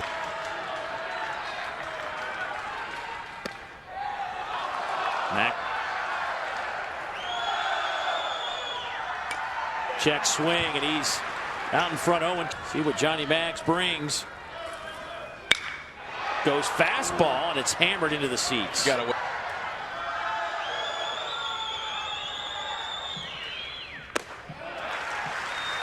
This is up. Should probably throw right here. The 1-2. Fly ball center field. They'll throw to third, and LSU out in front as Bregman steps on home plate. Sacrifice fly for Ty Ross. He picks up his 24th RBI of the year. Pretty good at bat. And I thought he was beat after the first 2 pitches. Took a fastball for a strike and then a real indecisive check swing to get an 0-2 count. But Ross fouled one off. Got again another fastball. 5 pitches at a bat. They didn't throw him one breakable. Fastball that caught too much of the plate. Made it easier for Ross. I actually like this decision to throw to third because a lot of times that back base runner might, the forward base runner might not be going as hard as maybe they need to because they know they're going to score. Every once in a while you could steal that because if the tag is made before the guy scores, that's it, inning over. And I think that was the thought process right there by Richie Martin. It was a good idea, but Bregman was going as hard as he could. Gives LSU the lead. Here's Jacoby Jones, runners at the corner. 3-2 game now, LSU out in front. He swings and misses. Jacoby with a home run earlier today.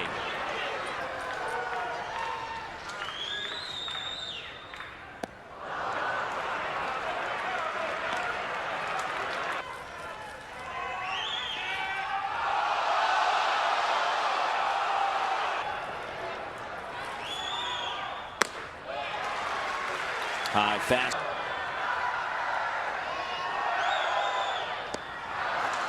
Got him. Johnny Maggs came in, pitched pretty well, but a bad situation. And now LSU will call on their closer. We go to the 9th. College baseball is brought to you by Progressive, making it easy to bundle your home and car insurance. Looking crawfish here down the bayou. Guess we're going to have to go get something to eat. We're going to have a few of those tonight. Yeah, I was going to say. The 26th time. Trying to get his 10th save. Look at that. 2 walks in 28 2/3 for Cotton this year. 32 strikeouts. He'll face Ramjet, the first man up for this Florida team. It'll be 6, 7, and 8 in the order for the Gators. Tobias and then Bader. Ramjet tonight 0 for 3. Hammers that one foul deep into the Louisiana night. Ramjet with a little bit of pop in his bat. 3 home runs.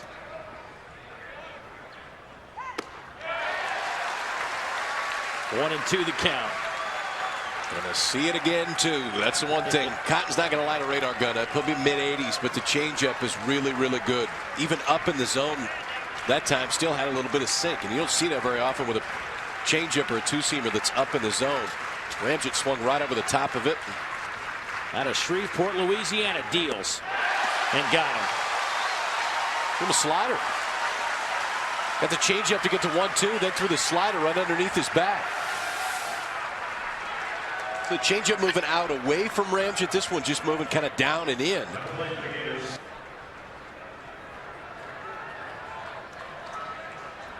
Here's Josh Tobias. Tobias, the sophomore third baseman, hits it to Bregman. 2 down. Well, Paul Maneri's clubs have been able to get off to a good start in their SEC series. Usually it's Nola on the mound. Picking up that win for LSU. Tonight they went with Cody Glenn, who has set it up. Nick Rumbelow got some action. Joey Bourgeois got some action. And now it's Chris Cotton trying to close it out.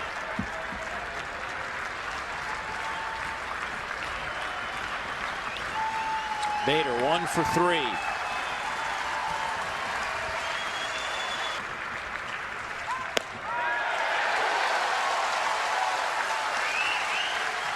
See the approach by Bader. He's about as far up in the box as you could possibly get. In fact, towards 6.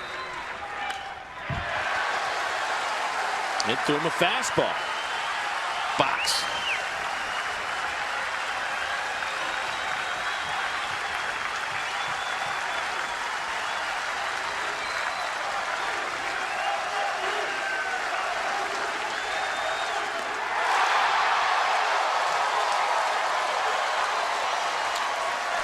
Chris Cotton and LSU pick up the win.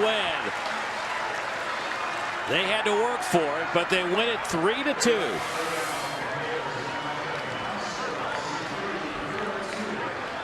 Chris Cotton picks up his 10th save along the way as the Gators go down 1, 2, 3 in their half of the ninth. Pretty workmanlike right there by Cotton, too. Strikeout, ground out, strikeout, 10th save of the year. LSU wins the opener in the SEC series, just like they have every week.